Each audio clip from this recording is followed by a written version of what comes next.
Fala galera, tudo bom? Meu nome é Fernanda Cordeiro e hoje a gente vai fazer a resolução de mais um simulado do CASAF, segundo simulado, tá? Só para quem não me conhece, sou professora do Cefet e eu gostaria de convidar vocês também a conhecer meu canal Desvendando a Química no YouTube, onde lá eu estou resolvendo várias e várias questões do Enem, tá? Eu agrupo por assuntos e eu queria convidar vocês, se vocês quiserem, né, ter uma noção de como é que resolve as questões do Enem. A gente vai resolver aí, já tem 16 aulas gravadas, eu tô gravando as aulas ainda, mas eu queria convidar vocês para conhecer, tá bom? Mas por enquanto, a gente vai começar a resolver aqui as nossas questõezinhas do simulado.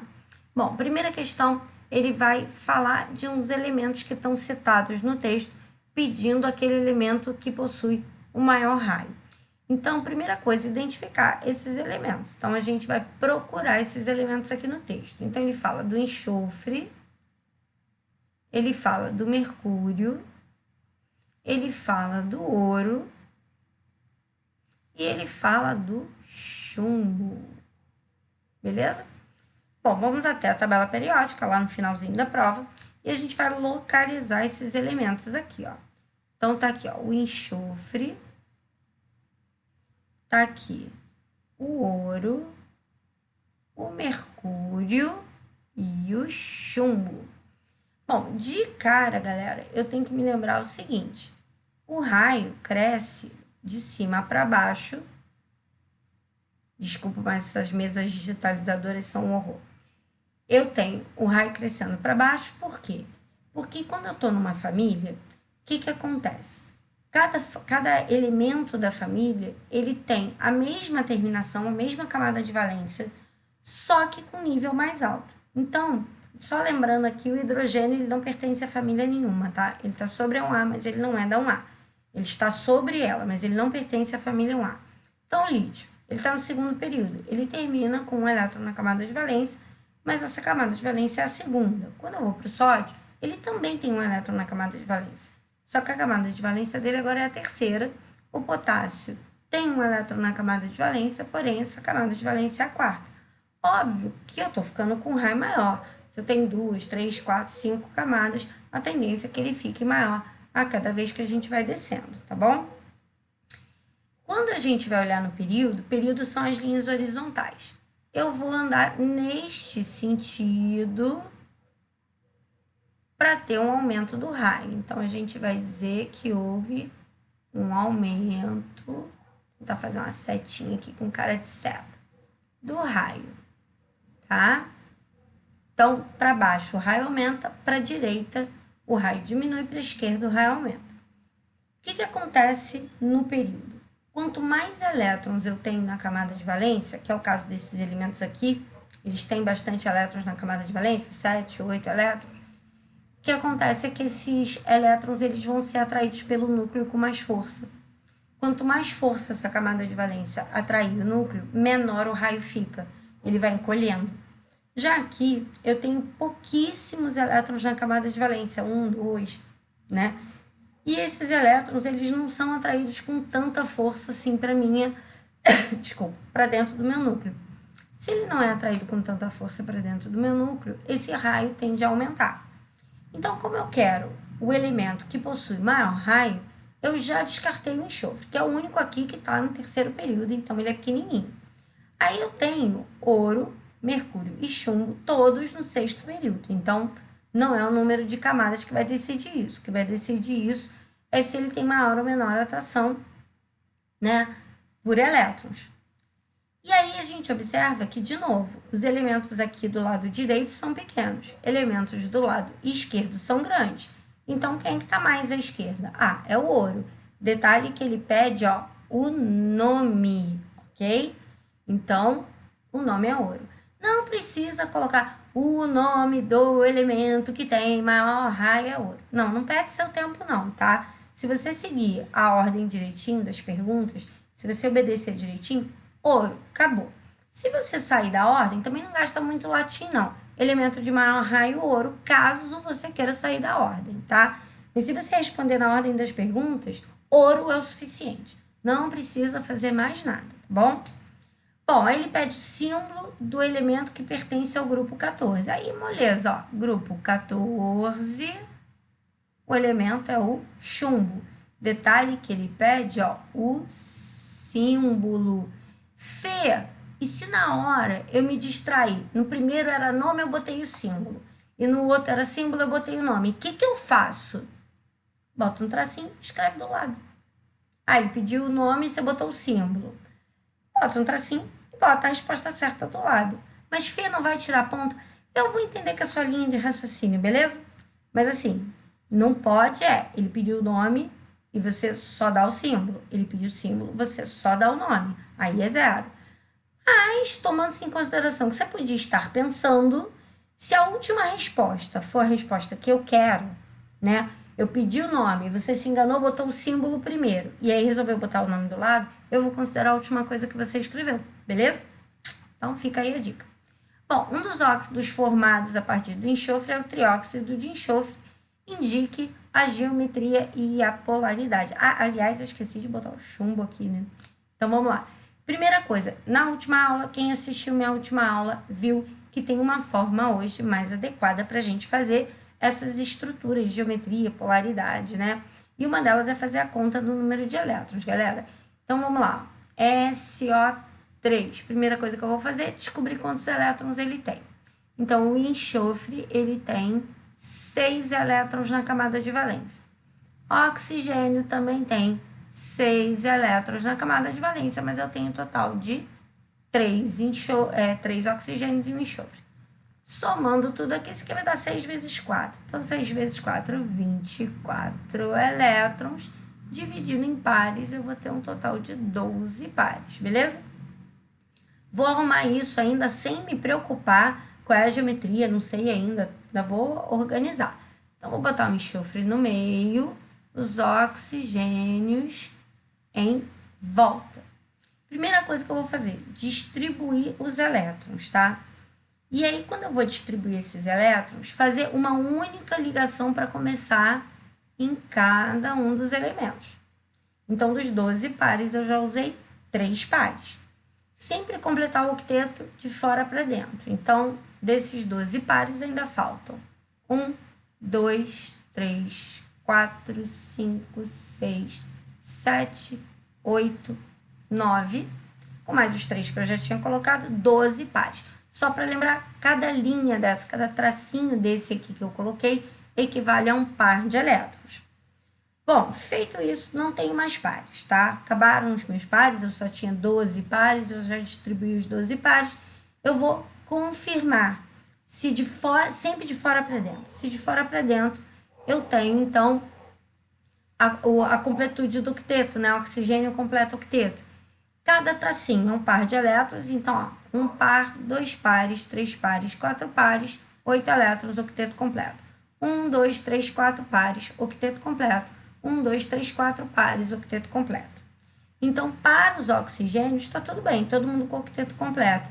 Aí você vai dizer assim, Fê, mas ele não tinha que fazer 2 ligações? Oxigênio ainda dá 6A?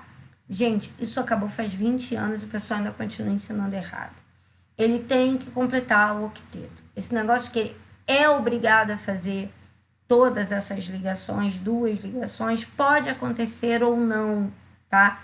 Desde que ele esteja com o octeto completo, tá tudo ok. Mas olha só, o enxofre não está com o octeto completo. Se você somar aqui, ó, 1 par, 2 pares, 3 pares, ele está com 6 elétrons.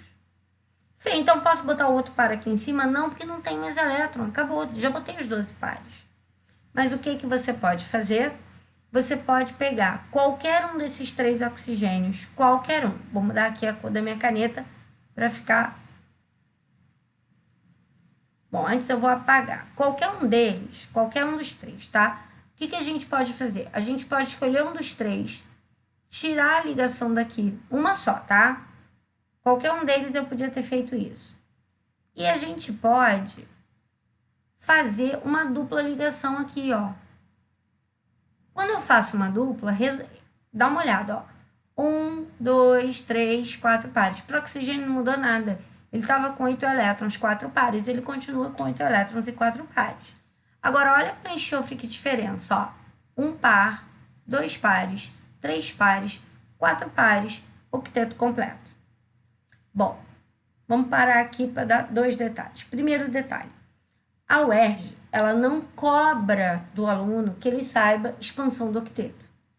Então, esse composto, do jeito que ele está aqui, ele já estaria bem adequado. Por quê? Ele já está todo mundo com o octeto completo. Se você olhar, todos os oxigênios estão com o octeto completo e o enxofre também. Seria só uma organização de botar isso aí na geometria adequada. Repara que não sobrou nenhum elétron aqui em cima no enxofre. Desculpa, galera. Não sobrou nenhum elétron aqui no enxofre. Se não sobrou nenhum elétron no enxofre, o que a gente vai fazer? A gente vai organizar de modo que eu tenha 1, 2, 3 nuvens eletrônicas, porque eu não tenho, ó, aqui, ó, não tem nenhuma nuvem eletrônica. Dá para ver? Então, eu preciso arrumar 3 nuvens eletrônicas, só as 3 do oxigênio, já que aqui em cima nenhuma nuvem está sobrando. Como é que eu vou organizar isso? Dessa forma aqui, ó. Enxofre no meio. Para ficar bonitinho, vou botar a dupla O aqui para cima. Um oxigênio aqui no cantinho. Outro oxigênio aqui no cantinho, beleza?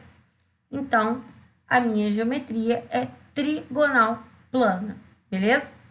E aí ele pede para você dar a polaridade. Cara, isso aí é bem tranquilo, tá? Tem 2 grupos que, se os lados forem todos iguais, ele sempre vai ser apolar. Trigonal plano e tetraédrico, sempre que os lados forem iguais, ele é apolar. Então, você vê, aí você vai dizer, pô, Fê, mas aqui tem uma dupla O, aqui tem um oxigênio. A diferença de eletronegatividade é a mesma, tá? Não interessa se ele está puxando uma dupla, se ele está puxando uma ligação simples, enxofre e oxigênio. Ele tem a mesma diferença de eletronegatividade. Então, eu vou ter anulação dos vetores, tá? Se a gente fizer uma análise vetorial dessa molécula, deixa eu mudar aqui a cor da caneta. Se eu fizer uma análise vetorial aqui, eu vou observar que eu tenho um oxigênio que está puxando nessa direção, um oxigênio puxando nessa direção e um oxigênio puxando nesta direção. E aí vão aparecer vetores resultantes. Vou mudar a cor da canetinha de novo, tá?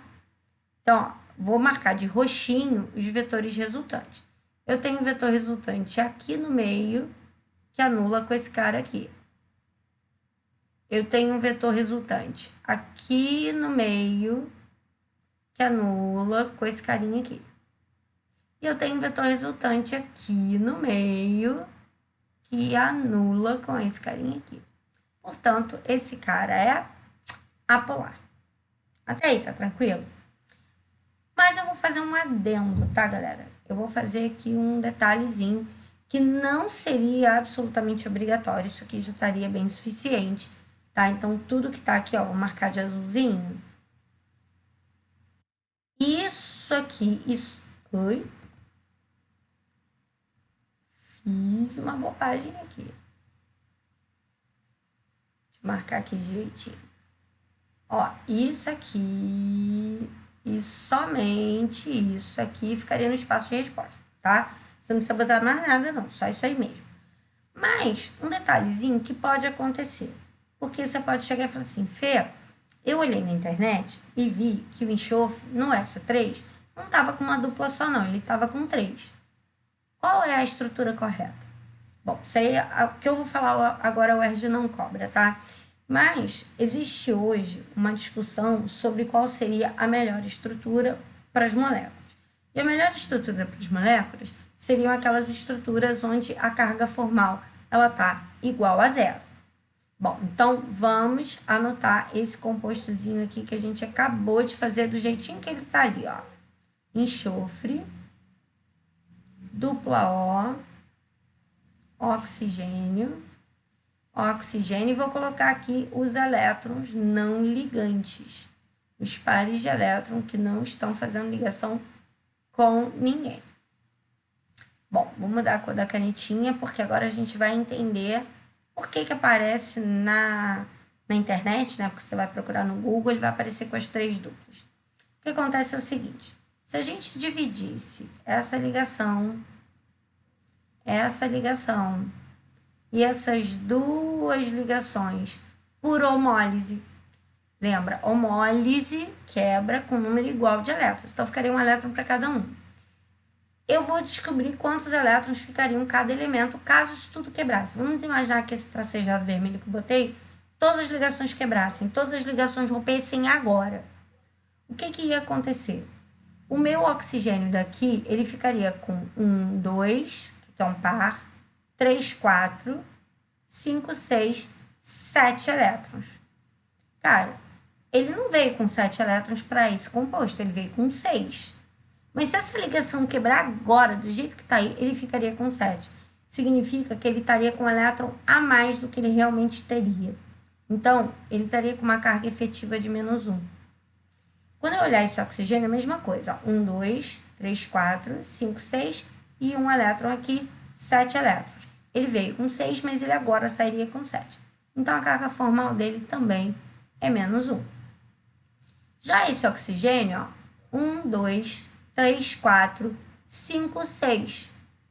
Esse oxigênio aqui, ele estaria zerado. Esse oxigênio aqui, ele sairia exatamente com o mesmo número de elétrons que ele entrou, tá? Então, a carga formal dele está 0. Vamos olhar o enxofre? Ó, 1, 2, 3, 4. Esse enxofre ali sairia com 2 elétrons a menos do que ele entrou. Ele entrou com 6, e se essas ligações quebrassem exatamente agora, ele sairia com 4. Então, esse carinha aqui, ó, ele está com uma carga formal de mais 2. Se eu somar todas as cargas formais, eu vou ver que o composto está dando 0. Fê, isso é NOx? Não, isso não é NOx, tá? Eu não estou calculando NOx, estou calculando carga formal. Só para explicar por que na internet, quando você procurar esse elemento, esse composto, você não vai ver ele com uma dupla só, tá? A UERJ não cobra, a UERJ cobra ele do jeitinho que ele estava desenhado aqui de azul claro. Para a UERJ já está muito bom. Eu estou colocando um a mais, estou colocando um up, tá? Então, o que acontece aqui? A gente vai ter a observação de que não está todo mundo com carga formal 0. Agora, presta atenção no que eu vou fazer. Vou apagar tudo, tá? Deixar agora só o que me interessa. Lembra, eu vou botar aqui, depois eu vou mexer nele. Depois eu volto para lá para baixo. Ele estava assim, ó.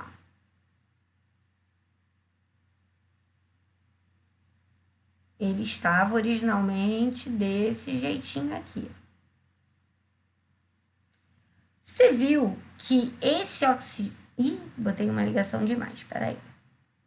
Tem uma ligação demais. Uma ligação extra aqui. Essa ligação não existe. Vamos lá. Você reparou que desses 3 oxigênios, esse aqui é o único que está zerado? Então, vou fazer a mesma coisa com os outros 2. Olha só. Ao invés de eu colocar somente essa dupla aqui, esse foi o único que a gente viu que a carga formal deu 0, eu vou botar 2 duplas ligações em todos eles. E aí eu vou fazer a carga formal para ver se melhorou ou se piorou. Lembra que a carga formal você vai fingir, é só de mentirinha, tá? Que essas ligações quebraram por homólise. Ou seja, ficou um elétron da ligação para o oxigênio, um elétron de cada ligação para o enxofre. Vamos contar agora. 1, 2, 3, 4, 5, 6. Ele tinha 6, ele está com 6, carga formal 0. Esse oxigênio aqui, ó. 1, 2, 3, 4, 5, 6. Ele tinha 6, ele sairia com 6, carga formal 0. 1, 2, 3, 4, 5, 6. Esse oxigênio tinha 6 e ele sairia com 6, carga formal 0. Agora, olha o mais legal do enxofre. Esse enxofre, que aqui a gente observa que ele estava quebrando aqui, ó. Ele ficaria com 1, 2, 3 e 4 elétrons só. Ele agora vai ficar com 6, ó. Vamos ver aqui, ó.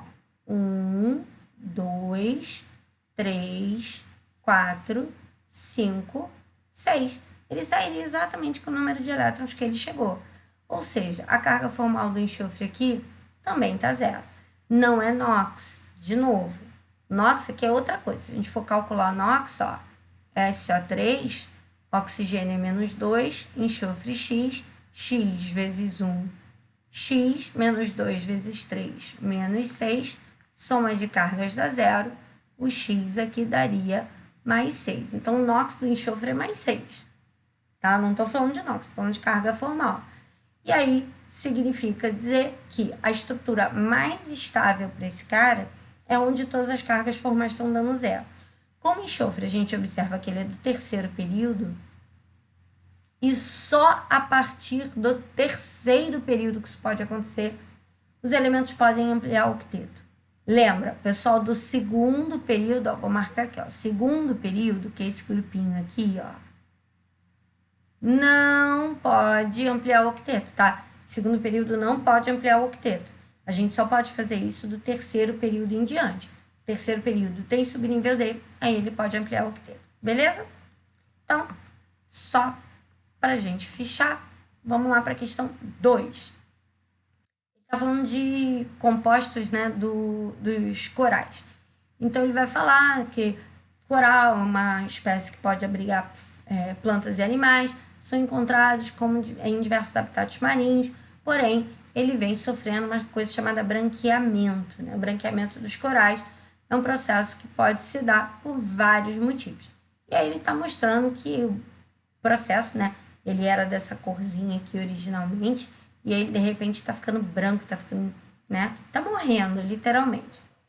Aí ele fala sobre a perda, né, de pigmentos, e aí como tá morrendo tudo que tem lá dentro, a gente observa essa cor branca, ela é de carbonato de cálcio, tá?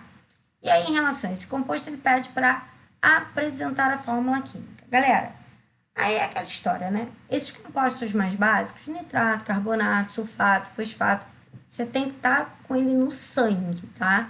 Então, se você não tiver tão no sangue, pensa de qual ácido que esse cara veio. Então, vou voltar só um pouquinho. Então, o ácido que veio em carbonato é o ácido carbônico, e o ácido carbônico é o H2CO3. Se eu tirar um hidrogênio só, esse cara, que é o HCO3-, vira o bicarbonato. Se eu tirar os dois, ele vai virar CO3-2 e ele vira o carbonato. Então, aqui em cima, bicarbonato e aqui embaixo, carbonato. Eu quero carbonato de cálcio. Aí você vai lá na tabelinha de novo e vai ver que o cálcio é da 2A. Então, sempre metais na frente, tá? Obrigatório. Metais antes dos ametais. Então, o cálcio, que ele tem NOx mais 2, porque ele é da 2A, tem NOx fixo. E o carbonato tem NOx menos 2. E a soma de cargas já deu zero.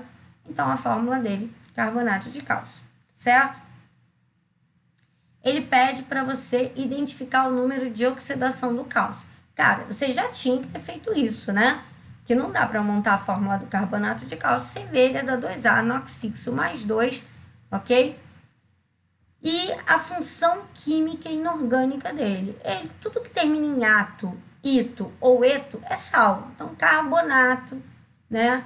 Sulfato, fosfato, nitrato, nitrito, cloreto. Terminou em ato, ito, eto, é sal, tá certo?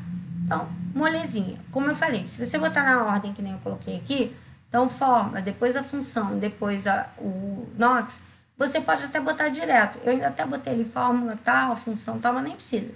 Pode botar carbonato de cálcio, sal e mais 2. Pra gente tá tudo bem.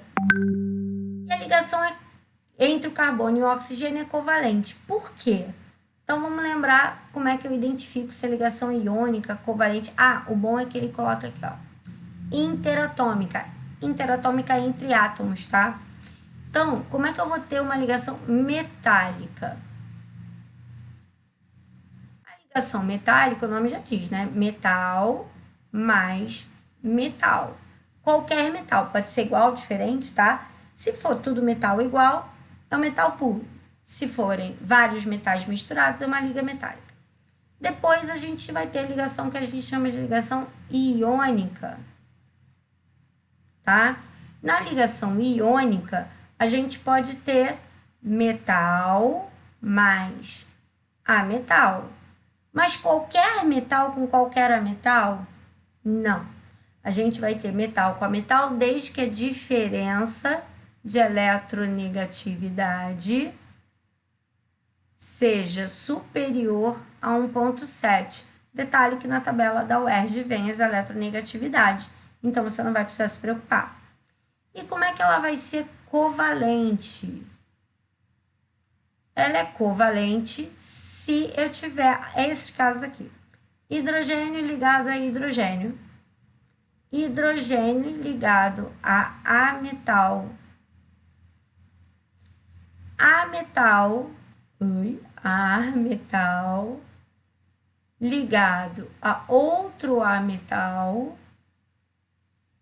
Ou metal ligado a metal. Ficou feio isso. Deixa eu corrigir essa bagunça que eu fiz. Volta a ficar. Achei. Ô, meu amor, cadê? Achei. Deixa eu corrigir essa bagunça aqui. Ficou feio isso. Então, vamos lá. Então, metal mais ametal, desde que a diferença de eletronegatividade seja menor que 1,7. Um caso clássico disso, cloreto de alumínio. Cloreto de alumínio, alumínio com cloro, essa diferença dá 1,5. Então, embora seja metal com a metal, esse composto é covalente. Beleza, galera? Fê, o que precisa aparecer na resposta? Só esse pedacinho aqui, ó. Deixa eu ver se eu encontro aqui. Gente, onde é que tá a minha caneta? Gente, a caneta some de vez em quando, é muito engraçado isso. Achei. Você só precisa colocar isto aqui no espaço de resposta, tá? Todo o resto é raciocínio, não precisa aparecer, não. Bom, agora vamos para a questão 3. Ele fala que o elemento sódio é um metal alcalino, isótopo estável. Só para a gente lembrar, isótopo, mesmo número atômico, número de massa diferente. Um de seus compostos mais importantes é o hidróxido de sódio, pode ser produzido pela reação ou eliminar a reação. Indique a quantidade de elétrons do subnível mais energético do sódio 0. Galera, vamos fazer a distribuição do sódio 0, tá? O sódio 0, ele é número atômico 11. Então, eu tenho 1s2, 2s2, 2p6, 3s1. Preciso decorar, Fê? Não, a UERJ traz essa ordem para vocês, ela não vai trazer os expoentes, tá? Os expoentes você vai ter que colocar, mas você já fica sabendo que essa ordem tá lá atrás, não precisa decorar não. É só você saber que o S é 2, que o P no máximo é 6, que o D no máximo é 10 e que o F no máximo é 14, beleza? Bom, então indique o número de elétrons no subnível de maior energia, que é esse aqui. Subnível de maior energia é sempre a última coisa que eu escrevo, tá? No caso do grupo A, 1A, 2A, 3A, 4A, 5A, 6A, ele também é o mais energético e é a camada de valência dele, tá? Não, quer dizer, do grupo P não a camada de valência, mas o subnível de valência, porque no grupo P ainda tem um NS2 ali, tá? Então tem que contar NS2, NP1, NP2, NP3, mas nesse caso aqui ele também é a camada de valência e o subnível de maior energia, beleza? Então, primeira pergunta, possui 10 elétrons, porque... indique a quantidade de elétrons do subnível mais energético do sódio, isso aqui está fora de ordem. O número de elétrons está fora de ordem. Essa primeira pergunta aqui era só um elétron. Indique a quantidade de elétrons do subnível mais energético do sódio 0, é 1 elétron, tá? Indique também o número de elétrons do íon sódio, aí sim, 10 elétrons, porque o íon sódio teria perdido essa camada de valência. Então, sódio mais, ele teria 11 prótons, como ele teria perdido 1 elétron, ele teria 10 elétrons, tá bom? Calcule na forma de calor a energia produzida pela reação completa de 1 grama de sódio com 1000 gramas de água. Repara que a reação ela tem como dois reagentes o sódio e a água. E ele me deu dado dos dois, ó. Ele me deu dado do sódio e me deu dado da água. Sabe o que significa? Tenho que ver quem é que está sobrando. Provavelmente um dos dois estará em excesso, tá? Bom, só para a gente lembrar aqui no cantinho, a densidade da água é igual a 1 grama por centímetro cúbico, o que diz que 1000 ml de água equivale a 1000 gramas de água, beleza? Porque a densidade dela é 1. Então, eu posso ler esses 1000 ml como 1000 gramas. Então, tá aqui a reação. A nossa proporção, olha só. Para cada 1 mol de sódio, eu vou reagir 1 mol de água. 1 mol de sódio, 23 gramas. 1 mol de água, 18 gramas. Repara que daqui para cá o número diminuiu e daqui para cá o número aumentou. Então, daqui para cá houve uma redução do valor e daqui para cá o número subiu. Significa que aqui houve uma divisão. Não precisa nem ver de quanto foi essa divisão. E que aqui, como o número subiu, ó, maior, houve uma multiplicação. Com isso, a gente já pode determinar, sem fazer conta alguma, que o sódio é o meu reagente limitante. E todo o processo de estequiometria nunca pode ser feito com quem está em excesso, sempre pode ser feito com o limitante. E aí era até de se esperar, né, galera? Eu vou botar mais sódio ou mais água, né? Fazer uma solução com muito de sódio, um pinguinho d'água, não. Fazer um montão de água e um pinguinho de sódio, né? Então era de se esperar.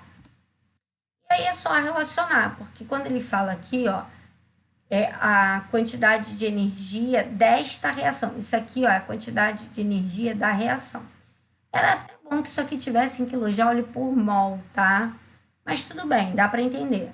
E aí, por mol de quem? Por quem? Na reação tem 1 mol. Então, repara que aqui, ó, é 1 mol de sódio, 1 mol de água, 1 mol de hidróxido de sódio, mas aqui é para meio mol de H2. Então, se ele estivesse falando do H2, esse 165 aqui seria para meio de H2. Como a gente está falando do sódio, então posso dizer que cada 23 gramas de sódio, 1 mol de sódio, libera 165 kJ. Repara que eu não botei o sinal negativo aqui porque eu usei a palavra libera. Aí você escolhe se quer colocar menos 165 ou se quer colocar libera 165, é a mesma coisa, tá? Então, esse sinal de menos aqui, ó, só indica pra gente que houve liberação, tá? E aí, 1 grama de sódio vai dar X. A continha não tá muito simpática, mas eventualmente isso acontece na UERJ. Na maioria das vezes as contas estão fáceis, mas não necessariamente, tá bom? Então, a primeira resposta, 1 elétron. Segunda resposta, 10 elétrons. E a estequiometria seria outra resposta. Como a estequiometria é a parte mais difícil, ela valeria 1 ponto. Meio ponto para você perceber que o sódio seria o reagente limitante e outro meio ponto para conta, tá bom? Vamos lá, questão 4. A questão 4, ele pede para identificar o número de isômeros oticamente ativos nessa molécula, indicar a fórmula molecular e nomear 3 funções. Galera, foi o que eu falei, se a gente escrever na ordem, não precisa indicar, se escrever fora da ordem é bom indicar. Então, número de isômeros oticamente ativos. Meu conselho, tá? Já começa a tirar todo e qualquer carbono que seja CH2, CH3, dupla e tripla, porque esses caras jamais são quirais. Eu sei que o tamanho da molécula assusta, mas eu vou marcar de azul tudo aquilo que não pode ser quiral, tá bom? Eu vou marcar aqui dentro da molécula. Então, vamos lá. Esse cara não pode ser quiral. Dupla, dupla, dupla, dupla, dupla, dupla. Dupla, dupla, dupla. Aqui pode, tem que ver. Ó, dupla, dupla, dupla, dupla. Ops!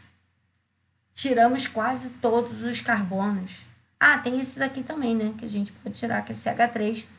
Praticamente não sobrou carbono nenhum. Eu agora vou marcar com outra cor aqueles que serão quirais, tá bom? Então, vamos analisar esse carbono aqui, ó. Não sei ainda se ele é quiral ou não, vou só marcar ele aqui. O que eu tenho para cima? Esse grupo aqui, ó, esse N com esses 2 carbonos aqui. O que eu tenho para cá. Aí eu vou olhar numa cadeia fechada, eu vou olhar se andar para cá, neste sentido aqui, ó, sentido horário, os grupos são os mesmos que andar no sentido anti-horário. E você percebe que não. Você vê que aqui direto eu tenho uma dupla, para cá eu não tenho uma dupla, para cá eu tenho uma hidroxila, para cá eu não tenho uma hidroxila. E tem um Hzinho escondido nesse cara aqui, tem um H na marotagem aqui, escondidinho. Então, beleza, esse primeiro carbono é quiral, vou marcar aqui que eu já achei um quiral, beleza? Vamos olhar agora esse aqui, ó, vou olhar esse carinha aqui. Para baixo tem uma hidroxila, aí é a mesma coisa que eu falei com vocês, ó, cadeia fechada. Se eu andar neste sentido, que é o sentido anti-horário, os grupos que eu encontro são os mesmos grupos que eu encontro quando eu ando no sentido horário? Não são, ó. Sentido anti-horário, aqui de cara eu encontro uma dupla O, e aqui eu encontro uma dupla e uma hidroxila. Os grupos são diferentes, então já sei que andar para a esquerda e para a direita não é a mesma coisa.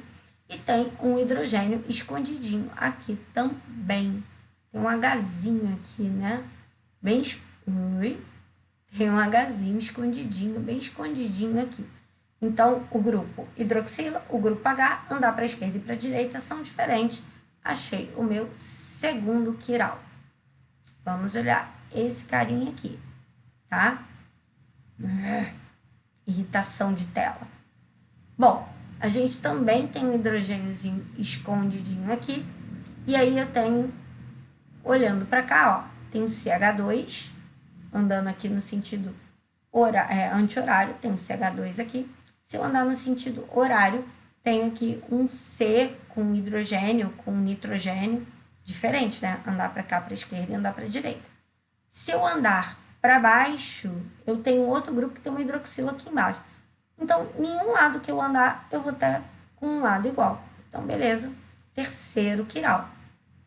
Agora, eu vou marcar esse aqui, ó. Esse aqui tem uma ligação para cá, uma ligação para cá, e isso aqui tem um H2. Putz, H2 tem dois hidrogênios iguais, então não, esse cara não é quiral, tá? Então, esse aqui eu já sei que é um CH2, CH2 não pode ser quiral. Vou marcar esse aqui agora. Mesma coisa, ó, tem um Hzinho aqui escondidinho, tem um Hzinho aqui. Se eu andar no sentido anti-horário, aparece aqui um CH3 e uma hidroxila. E se eu andar no sentido horário, aparece um CH2. Então, andar para cá e andar para cá não é a mesma coisa. Se eu andar para baixo, aparece um carbono com uma dupla, que também não aparece andando nem para a direita nem para a esquerda. Então, mais um carbono quiral encontrado. E aqui, esse acho que é o mais fácil de todos de ver. Desculpa, galera, tô ficando irritada. Mas, enfim. Eu tenho lá uma hidroxila, tem um CH3. Andando para a esquerda, eu dou de cara com anel aromático. Andando para a direita, eu dou de cara com CH. Portanto, nenhum grupo é igual. Eu tenho 5 carbonos quirais. E aí, o número de isômeros oticamente ativos, 2 elevado a N, 2 elevado a 5, 32. 2 vezes 2 vezes 2 vezes 2. Só um detalhe. Esse Nzinho aqui, muita gente não sabe o que significa. Muita gente acha que é número de carbonos quirais. Não é isso, não. O N é número de carbonos quirais. E aí vem toda a diferença. Diferentes. Tá? Número de carbonos quirais diferentes. Por acaso, nessa molécula, eu não tive nenhum carbono quiral igual. Todos eles eram diferentes. Mas só para exemplificar, se eu tiver esta cadeia aqui, com uma hidroxila, outra hidroxila. Esse cara é quiral, esse cara é quiral. Mas essa molécula é simétrica. Se você olhar o lado esquerdo dela e o lado direito, tem exatamente os mesmos grupos. Então, se nessa cadeia eu quisesse saber quantos isômeros ativos eu tenho, eu faria 2 elevado a N, que faria 2 elevado a 1 e não a 2, tá? Eu aqui só teria 2 isômeros ativos. Por quê? Porque este carbono quiral aqui é igualzinho a esse. Tem exatamente os mesmos grupos, porque esta molécula é uma molécula simétrica, tá? Então, toma cuidado com isso. Bom, ele pede para indicar a fórmula molecular. Gente, na boa, fórmula molecular todo mundo sabe contar. Eu não vou perder montão de tempo aqui, tá? Fazendo contagem de carbono e hidrogênio, porque é só uma questão de paciência, né? Eu vou só dar uma relembrada aqui rápida, mas não vou contar a estrutura toda, não mesmo, tá? Porque ninguém merece ficar contando. Isso aí é trabalhinho de corno e vocês não tem jeito, tá? Então, ó, carbono é moleza, ó. 1, 2, aí vai marcando, tá? 3, 4, 5, 6, 7, 8, 9, 10, 11, 12, 13, 14, 15, 16, 17, 18, 19, 20, 21, 22, se eu não esqueci nenhum, 22. Os oxigênios são 8, então aqui, ó, 1, 2, 3, 4, 5, 6, 7, 8. Nitrogênio, vou mudar a corzinha da caneta. Eu tenho só este nitrogênio daqui, beleza? E aí, hidrogênio, amor, é ter paciência, né? Hidrogênio é ter muita paciência. Ai, deixa eu apagar logo tudo de uma vez, pra gente não perder muito tempo. Então, olha só. Vamos aos hidrogênios. Meu conselho, não vou ficar contando um por um não, tá? Mas o meu conselho, vai marcando os hidrogênios que você vai encontrando e vai numerando. Então, ó, 1, aqui tem 1, aqui tem 1, aqui tem 1, aqui tem 1, aqui não tem nenhum, aqui não tem nenhum, aqui tem 3, aqui tem, ó, 1, 2, 3, aqui tem 1, aqui não tem nada. Ó, 1, 2, 3, 4, aqui não tem nada. 1, 2, 3, 4, aqui não tem nada. 1, 2, 3, aqui tem 1. E por aí vai. E depois você vai ticando, ó, 3, 4, 5, 6, 7, 8. Aí vai ficar um pouquinho mais fácil, tá? Então, essa é uma dica que eu dou para vocês contarem. São 24 ao todo. Então, você já sabe como faz. Bom, agora tem uma dica que é super importante, mais importante do que hidrogênio, na boa. Se você contar errado, é falta de atenção, distração, você pulou alguma coisa, não porque você não saiba, né? Agora, tem uma coisa que vocês erram, tá? Quando a gente fala em fórmula molecular, deixa eu achar aqui, ó. A fórmula molecular de composto orgânico, ela tem uma ordem obrigatória, tá, galera? Primeiro carbono, todos os carbonos. Depois hidrogênio, todos os hidrogênios. Se a cadeia tiver nitrogênios, depois oxigênios.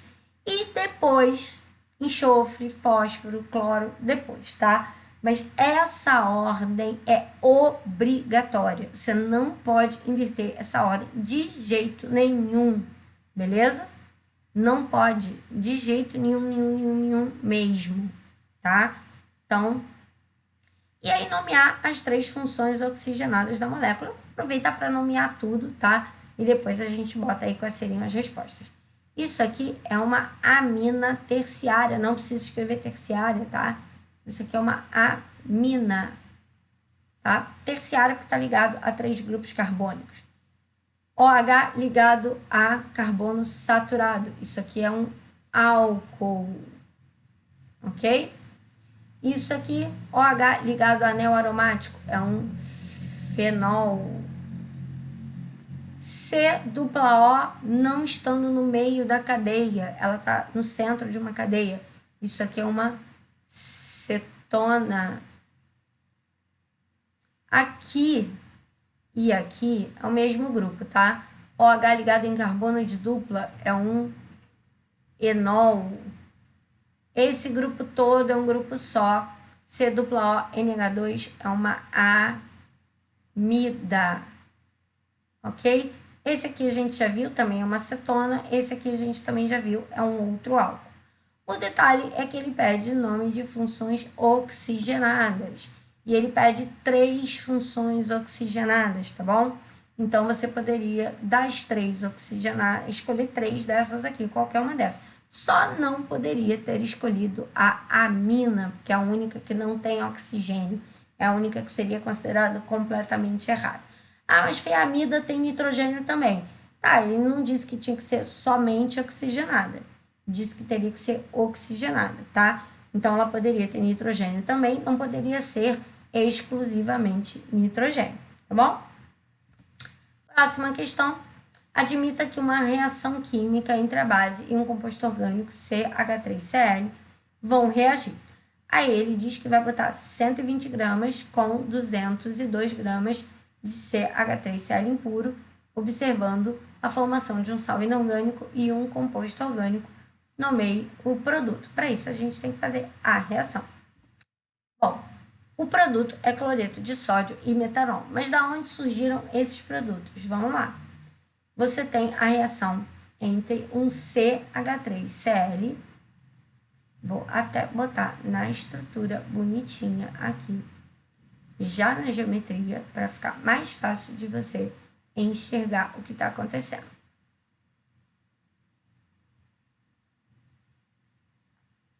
Galera, uma dica que eu vou dar para reações orgânicas, tá? Uma dica bem importante, diga-se de passagem. Sempre que você tiver elementos da 1A com elementos da 7A, procura botar esses caras juntos, tá? A 1A e a 7A... Ih, hoje a canetinha tá aqui. Tô brigando, eu e a caneta e eu. Mas tá tudo bem. Eu espero que eu sobreviva. Vamos no mouse, que no mouse é mais rápido. Vou trocar aqui a cor da canetinha. Olha só, galera, a 1A e a 7A se amam de paixão, tá?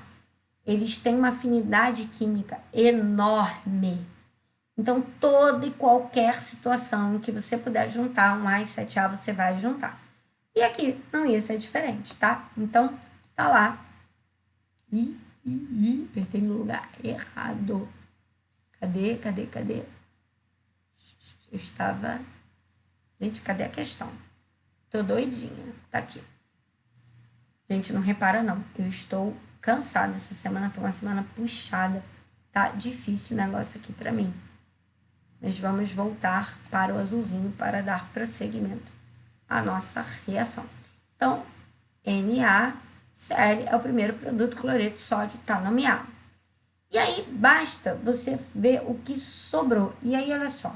O que está sobrando, né? O que eu posso fazer aqui? A hidroxila, ela tem carga -1. O cloreto tem carga -1. Eu posso trocar o negativo por outro negativo. Então, eu posso chegar aqui e colocar a hidroxila no lugar do cloreto. Então, a gente vai ter como outro subproduto o seguinte composto. Vou botar de volta o azulzinho. Eu vou ter como outro produto o CHHOH,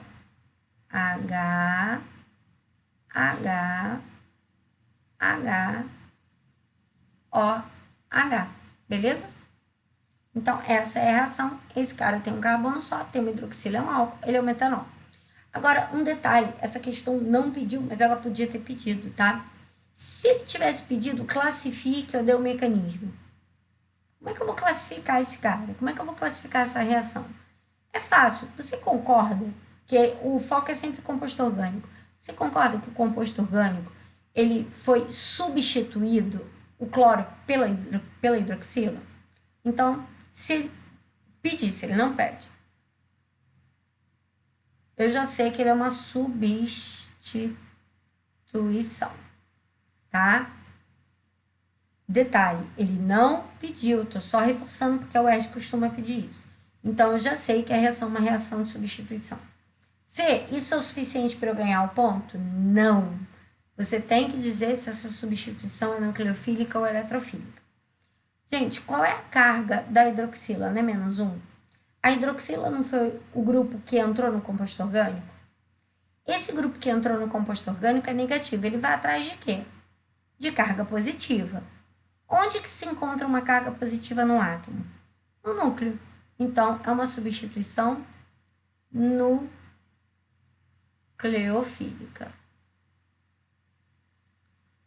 Tá? Então, a substituição nucleofílica nada mais é do que a troca de dois caras negativos entre si. Então, eu tirei o negativo, que era o cloreto, e botei outro negativo no lugar, que era a hidroxila. A hidroxila, por ser negativa, ela vai buscar a carga positiva, que ele está aqui. Vou até mudar de novo a cor da canetinha, para você ver onde está a carga positiva. Como o cloro é -1, esse carbono está positivo, ele está com polaridade positiva. Isso faz com que a hidroxila seja atraída para ele, tá bom? Bom, aí ele pergunta, né, pede para identificar com rendimento 100% o grau de pureza do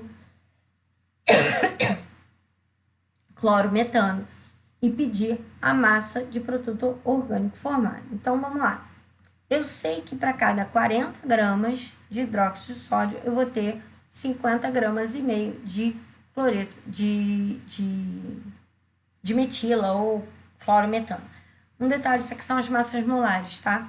Cada sódio é 23, oxigênio 16, hidrogênio 1 dá 40, carbono 12, hidrogênio, cada hidrogênio 1 vezes 3, e o cloro, presta atenção, tá? O cloro não pode arredondar não, é 35,5, fica esperto nisso, dá uma olhadinha na tabela, cloro, cobre e zinco não se arredondam, tá?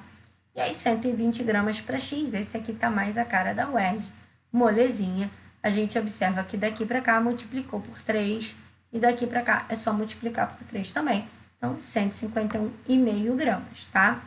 Mas esse carinha aqui seria com rendimento de 100% e pureza de 100%, tá? Isso aqui é com pureza e rendimento de 100%. Mas o texto diz para mim que não foi, né, essa quantidade que eu usei do CH3Cl. Eu usei originalmente esta quantidade aqui, ó. Esse carinha aqui, ele é o 100%. Por quê? Por que ele é 100%? Porque ele tem a substância que eu quero, que é o CH3Cl, e ele também contém as impurezas. Então, ele contém tudo. Ele contém tudo, 100%. Ele contém a substância pura e a substância impura. Então, ele é o meu 100%, beleza? Então, a gente vai relacionar. Aí, deixa eu apagar essa bagunça que eu fiz aqui.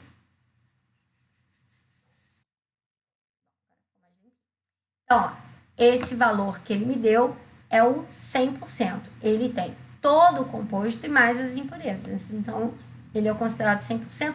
Aqui eu tenho o CH3Cl purinho, tá? Quando eu encontro esse valor aqui, eu encontro ele puro. E aí, quantos por cento eu teria de pureza? Essa conta também não tá difícil, bom? Fê, o que precisa aparecer no espaço de resposta? Só o que tá aqui mesmo, tá?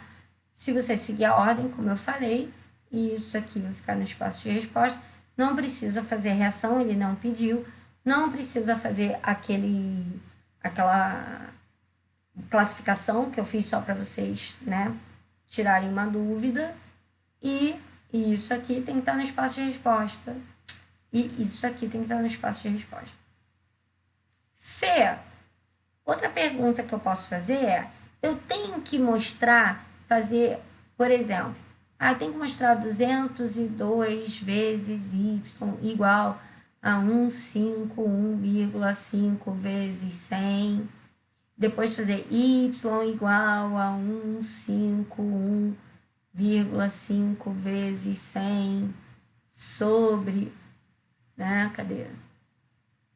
202. Tenho que fazer isso? Tenho que fazer essa conta? Não tem não, tá? Não tem não, não precisa não. Eu só preciso mostrar isso aqui. Essa conta aqui que você vai fazer, você pode fazer essa... Você pode fazer essa conta aqui toda no rascunho, tá? Toda na parte externa da prova. Eu realmente só preciso ver isso que tá nesses espacinhos. Então, cloreto de sódio, metanol, essa primeira regra de 3, essa segunda regra de 3, tá bom? Só não esquece de botar unidade em tudo, pelo amor de Deus. Então, 202 gramas de quem, tá? 40 gramas de quem. Então, só indica colocando todas e qualquer unidades que você tiver, tá bom? Então, questão 5 foi. Ah, não, ainda tem uma outra pergunta. Desculpa. Esqueci que tinha uma outra pergunta. Isso aqui dá, não lê, tá vendo? Se eu não ler toda a resposta, aí, olha o que dá. Ele quer a massa do produto orgânico formado. A gente viu que o produto orgânico formado é o metanol. Lembra que você não precisa mostrar essa reação, você só precisava ter feito ela para saber qual era o produto, até porque ele pede o nome dos produtos. Então, para cada 1 mol de NaOH, eu vou ter 1 mol de metanol. Então, 1 mol de NaOH, 40 gramas, 32 gramas de metanol, é a massa molar dele. 120 gramas, que foi o que eu usei aqui, ó. 120 gramas para X, aí o mesmo problema. Daqui para cá, multiplicou por 3. Daqui para cá, você também multiplica por 3 e já resolve a conta. Beleza? Agora sim, terminamos de verdade. Bom, questão 6. Ele diz que as reações a seguir foram realizadas em um laboratório em condições idênticas de temperatura e pressão para o recolhimento dos gases, foram indicados pela letra A e B. E aí ele fala do benzeno com uma reação de Br2 e ele vai dar o composto A e vai produzir HBr. Depois esse mesmo benzeno pode reagir com CH3Cl na presença de AlCl3 e vou formar o composto B e vou liberar HCl. Ele quer saber quem é A e B, as fórmulas estruturais. Só para lembrar, todos os compostos orgânicos que você escrever daqui para frente, você vai escrever todos eles, pelo amor de Deus, em linha de ligação, tá? Por favor, se quer fazer um bem para a humanidade, se quer deixar a humanidade feliz e contente, você nunca vai botar estrutura orgânica que não seja em linha de ligação, tá? Tudo em linha de ligação, por favor, tá? Quebra esse galinho para mim. Então, vamos lá. Vamos fazer a primeira reação.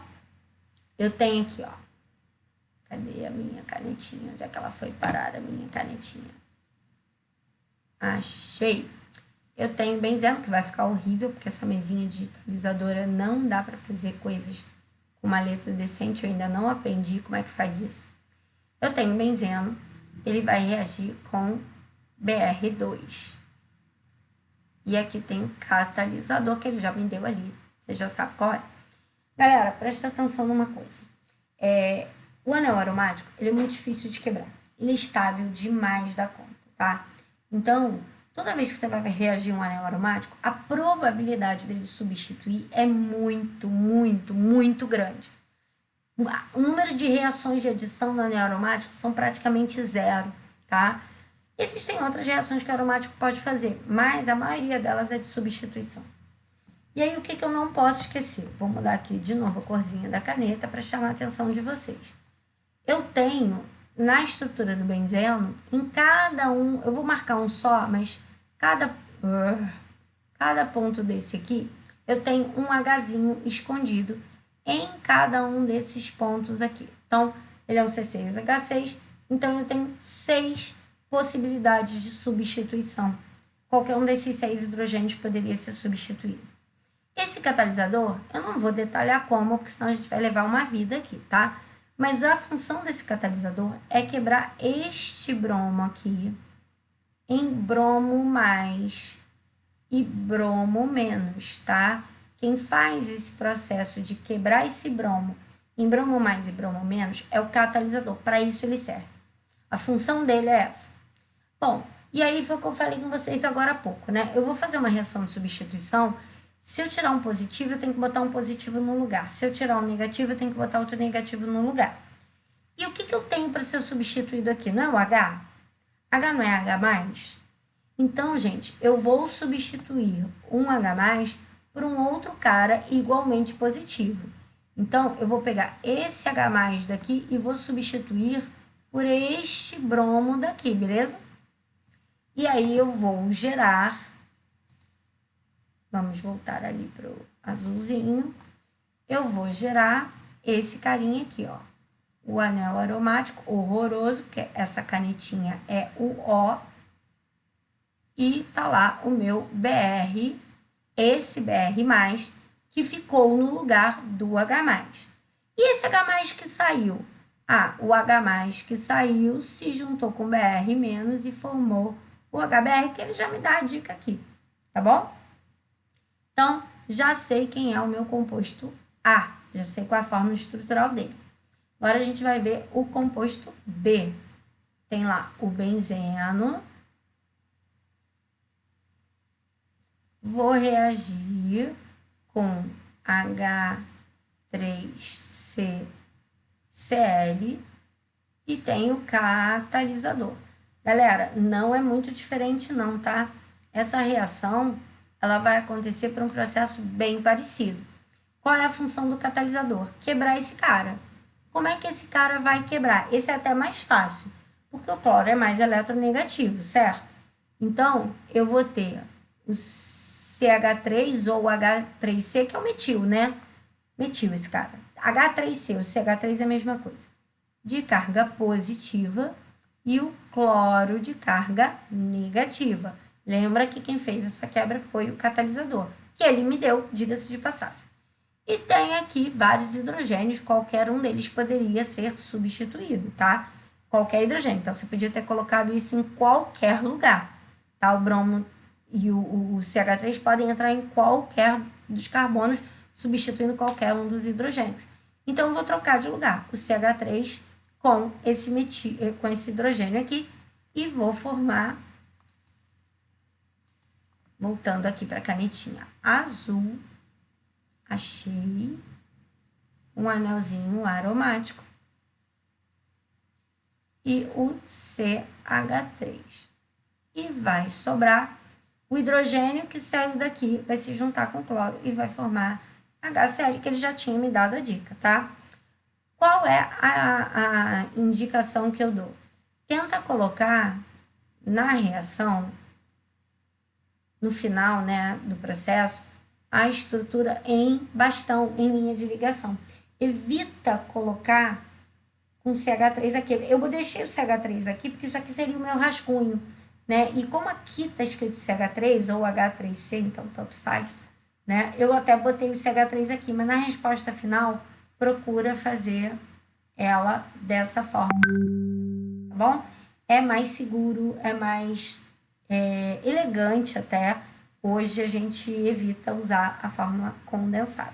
Então, tá lá os dois compostos, mas volto a falar, não é que esse CH3 esteja errado, tá? Vou deixar isso claro de novo. Ele aqui não obrigou você, tá? Não tá escrito assim, tem que fazer em linha de ligação. Não tá escrito isso. Então, essa poderia ser uma resposta, mas hoje não é a resposta mais elegante.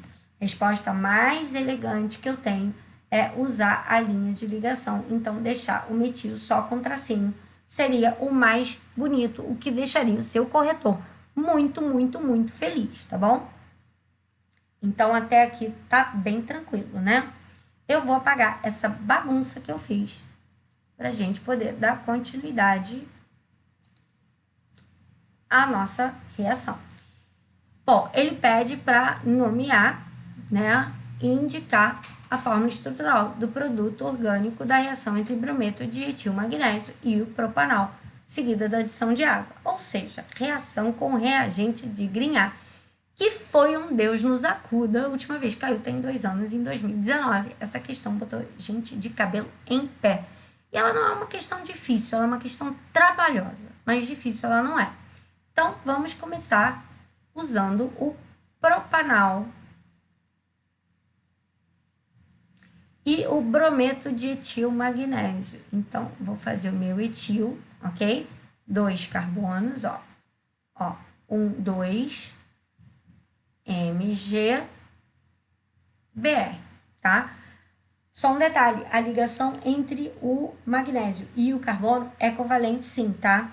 Não é muito comum a gente ver isso, mas no reagente Grignard, essa ligação ela é covalente mesmo.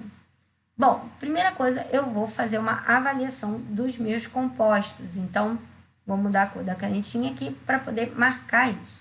Vou analisar esse composto que é a propanona, ou conhecido também como acetona. Não é propanona, ele pediu propanal.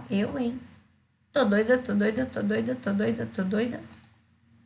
Doida. Ele quer... Poderia ser também, porque é muito comum, né? A gente trabalhar com aldeídos ou cetonas. E aí eu dei bobeira, sem estresse. Isso pode acontecer com vocês também. É só ler de novo e fazer a correção, não tem problema nenhum. Então, vamos anotar aqui o propanal. Propanal. Beleza. Bom, De qualquer maneira, eu vou ter que analisar da mesma forma. A análise de cetonas e aldeídos é igualzinha, tá? Só vai mudar a posição de onde eu estou analisando. O oxigênio, ele tem muita eletronegatividade. Então, esse aqui seria o lado negativo da molécula. E ele puxa as ligações para ele, deixando o carbono de baixo positivo. No propanol, na propanona que eu tinha feito aquela hora, né? Distração minha, mesma coisa. Seria o negativo aqui e o positivo aqui, não faria nenhuma diferença, tá? Então, eu já analisei qual é o lado negativo e qual é o lado positivo da molécula.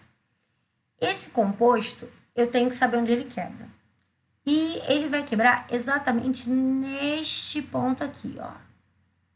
Ele vai romper neste ponto, ficando o etil para um lado e o MGBr para o outro. E aí fica uma dica. Esse composto, ele tem essa parte aqui que é covalente e essa parte que é iônica. Na hora de quebrar, a gente separa iônica para um lado e covalente do outro, tá bom? Então, essa parte iônica vai ficar separada da parte covalente. E aí, se eu fizer uma análise de carga, se eu fizer uma análise de NOx, o magnésio tem NOx fixo, ele vale mais 2.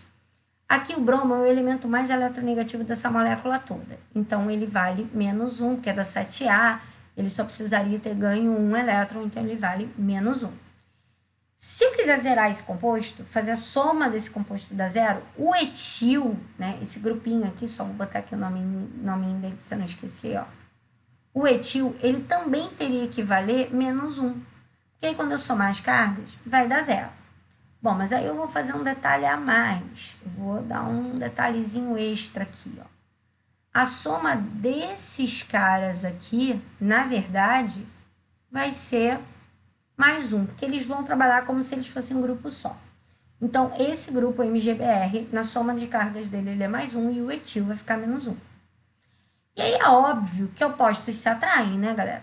Opostos se atraem. Positivo atrai negativo. Então, vamos ver quem é que vai atrair quem aqui. Vou mudar a cor da canetinha também para ficar mais fácil de você enxergar. Galera, então olha só. Primeira coisa que eu tenho que me preocupar. O etil, ele vai entrar primeiro. Por que o etil vai entrar primeiro? Porque o carbono, ele está muito mais incomodado de estar com carga positiva do que o oxigênio está incomodado de ficar com carga negativa. Então, o primeiro grupo a entrar é o etil. Então, o etil entra primeiro aqui embaixo, tá? Então, a primeira coisa é botar o etil ali por baixo. E a segunda coisa seria colocar o MGBr aqui em cima, nesse composto, aqui no oxigênio, formando um novo composto. Então, vamos ver como é que ficaria o meu novo produto? Vou escrever de azulzinho o que já era, tá, galera? Então, ó. Eu já tinha isso aqui, ó. Só que na hora que os grupos entraram, eu já vou deixar sem a pi, porque na hora que os grupos entraram, lógico, primeiro entrou o grupo embaixo no carbono, depois entrou o grupo em cima no oxigênio. Mas na hora que o grupo entrou, a pi foi embora. Tá? A pi desceu, ela foi embora, sumiu, desapareceu, justamente para poder entrar esses dois grupos, para entrar o etil e para entrar o MGBr. Então, não vou mais botar a pi. Vou colocar o grupo, seguindo ali as cores, de amarelinho. Vou botar o etil aqui embaixo. Cadê você, filho? Cadê você? Achei. Gente, de vez em quando a caneta some de um jeito que é bizarro. Contar para vocês, ninguém acredita. Olha só. Botar o etil aqui, ó. 1 carbono, 2 carbonos. Então, o etil já está colocado, ó. 1, 2 carbonos. Não pode esquecer que eu tenho que colocar a ligação, tá? Ó, primeiro carbono tá aqui, segundo carbono tá aqui, mas eu tenho que colocar uma ligação entre esses 2 carbonos e a molécula, tá? E o MGBr eu vou botar ali em cima, no oxigênio. Então, tá aqui, ó, MGBr, tá? Ele não perguntou, tá? Ele não perguntou, mas eu vou responder assim mesmo, né? Que etapa seria essa? Se ele pedisse para você indicar o nome desse mecanismo. Reparou que a pi foi embora? Reparou que a pi deixou de existir? Então, esse mecanismo foi um mecanismo de adição. Cadê você, canetinha? Tá aqui. Esse mecanismo foi uma adição. Quebrei a π e coloquei coisa no lugar da π. Quem entrou primeiro não foi o etil, tá aqui, ó. Não foi o etil quem entrou primeiro? O etil não é menos 1? Ele não foi atrás da carga positiva? Então, é uma adição nucleofílica, beleza? Ele não perguntou, tá? Ele não perguntou, só comentando. Bom, ele diz que depois que ele faz esse primeiro processo, ele vai seguir de uma reação de água, que é uma hidrólise. Então, a gente vai pegar esse compostozinho e a gente vai botar água nele. Então, vamos anotar aqui esse compostozinho, que eu vou botar bonitinho agora, gente, olha só. Vou botar ele já bonitinho, arrumadinho, ó. 1, ih, troço chato. 2, 3, 4, 5 carbonos ao todo. O que faz sentido, né? Eu já tinha 3 no propanal, botei mais 2 carbonos, fiquei com 5 carbonos. Então, já vou botar ele arrumadinho, ó. 5 carbonos, ó. 1, 2, 3. Ó, 1, 2, 3. No terceiro... Ai, eu botei muito embaixo. E aí vai ficar ruim, eu vou apagar só para subir ele um pouquinho, tá, galera?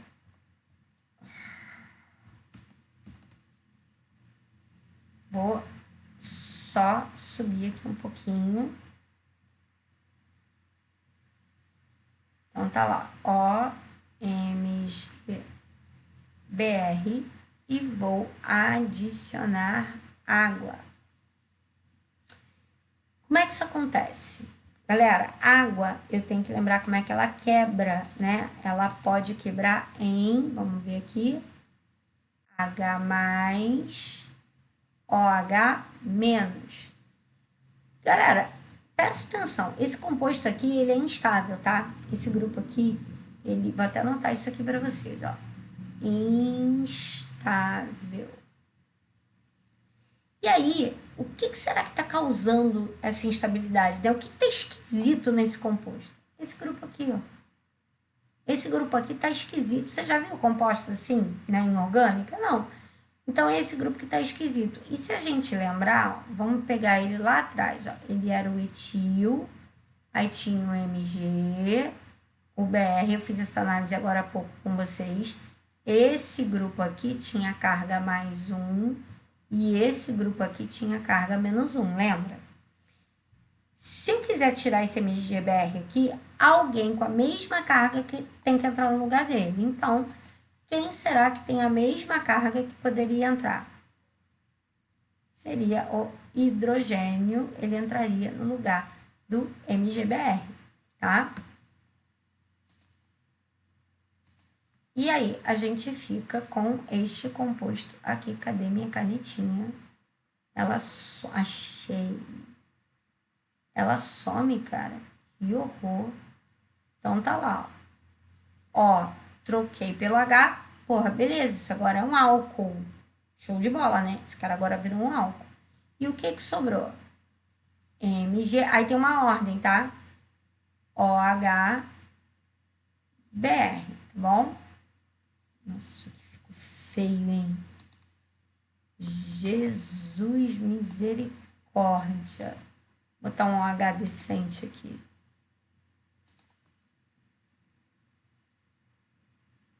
Mais ou menos decente. Então, esse cara aqui, o MgOHBr, foi o subproduto. Como é que eu nomeio esse cara? Como é que, se ele pedisse? Ele também não pediu, tá? Se ele tivesse pedido o nome desse cara aqui, ó. Hidroxibrometo de magnésio, tá? Hidroxila primeiro. Então, hidroxibrometo de magnésio. Há quem queira chamar esse cara de brometo básico de magnésio. Não é muito mais usado hoje em dia, tá? Esse termo brometo básico, carbonato ácido, ninguém mais está usando. Então, hoje, o chiquezinho, o elegante, caso ele te pergunte o nome desse cara, hidroxi, de hidroxila, hidroxibrometo de magnésio. Mas ele não perguntou o nome desse cara, ele perguntou o nome deste aqui. E aí é moleza, 1, 2, 3, 4, 5, pente. Só tem ligação simples, AN. é um alcool e a hidroxila está ligada ao terceiro carbono da cadeia. Portanto, esse cara é o propan e pentan-3-ol. Aqui está escrito 3, pentanol não tem problema nenhum, tá? Porque como a única coisa que precisa ser numerada, né? É o ol, não tem dupla ligação. Esse 3 na frente só pode se referir ao grupo funcional. Mas tem gente que prefere escrever pentan 3-ol, que também estaria muito perfeito, tá? Estaria corretíssimo. Só toma cuidado com a cadeia principal, por isso que eu fiz questão de arrumar ele aqui, tá bom? Pra você não contar a cadeia principal errada, porque do jeito que ele estava desenhado quando eu fiz a primeira vez, ó, ele ficou desenhado assim, ó. Gente, que saco! Ele tinha ficado desenhado, assim, né, quando eu desenhei ele da primeira vez. E aí tem gente que não se liga que a cadeia principal, ó, ela segue, né? E aí, olha só, eu botando dupla onde não tem mais dupla, eu já tirei a dupla daqui. Zerro ela. Isso aqui não tem mais dupla, eu já tirei a dupla daqui. Isso aqui é um O, era na época, né? OMGBR, tá? Mas de qualquer maneira, quando você vai substituir aqui, antes de desenhar ele arrumadinho como eu desenhei aqui, né? Eu tinha feito esse desenho, aí quebrei a dupla, botei o MGBR, mas o que acontece? Se você tem gente que vai parar e vai contar aqui, ó, 1, 2, 3 e vai achar que isso aqui é um etil, não é.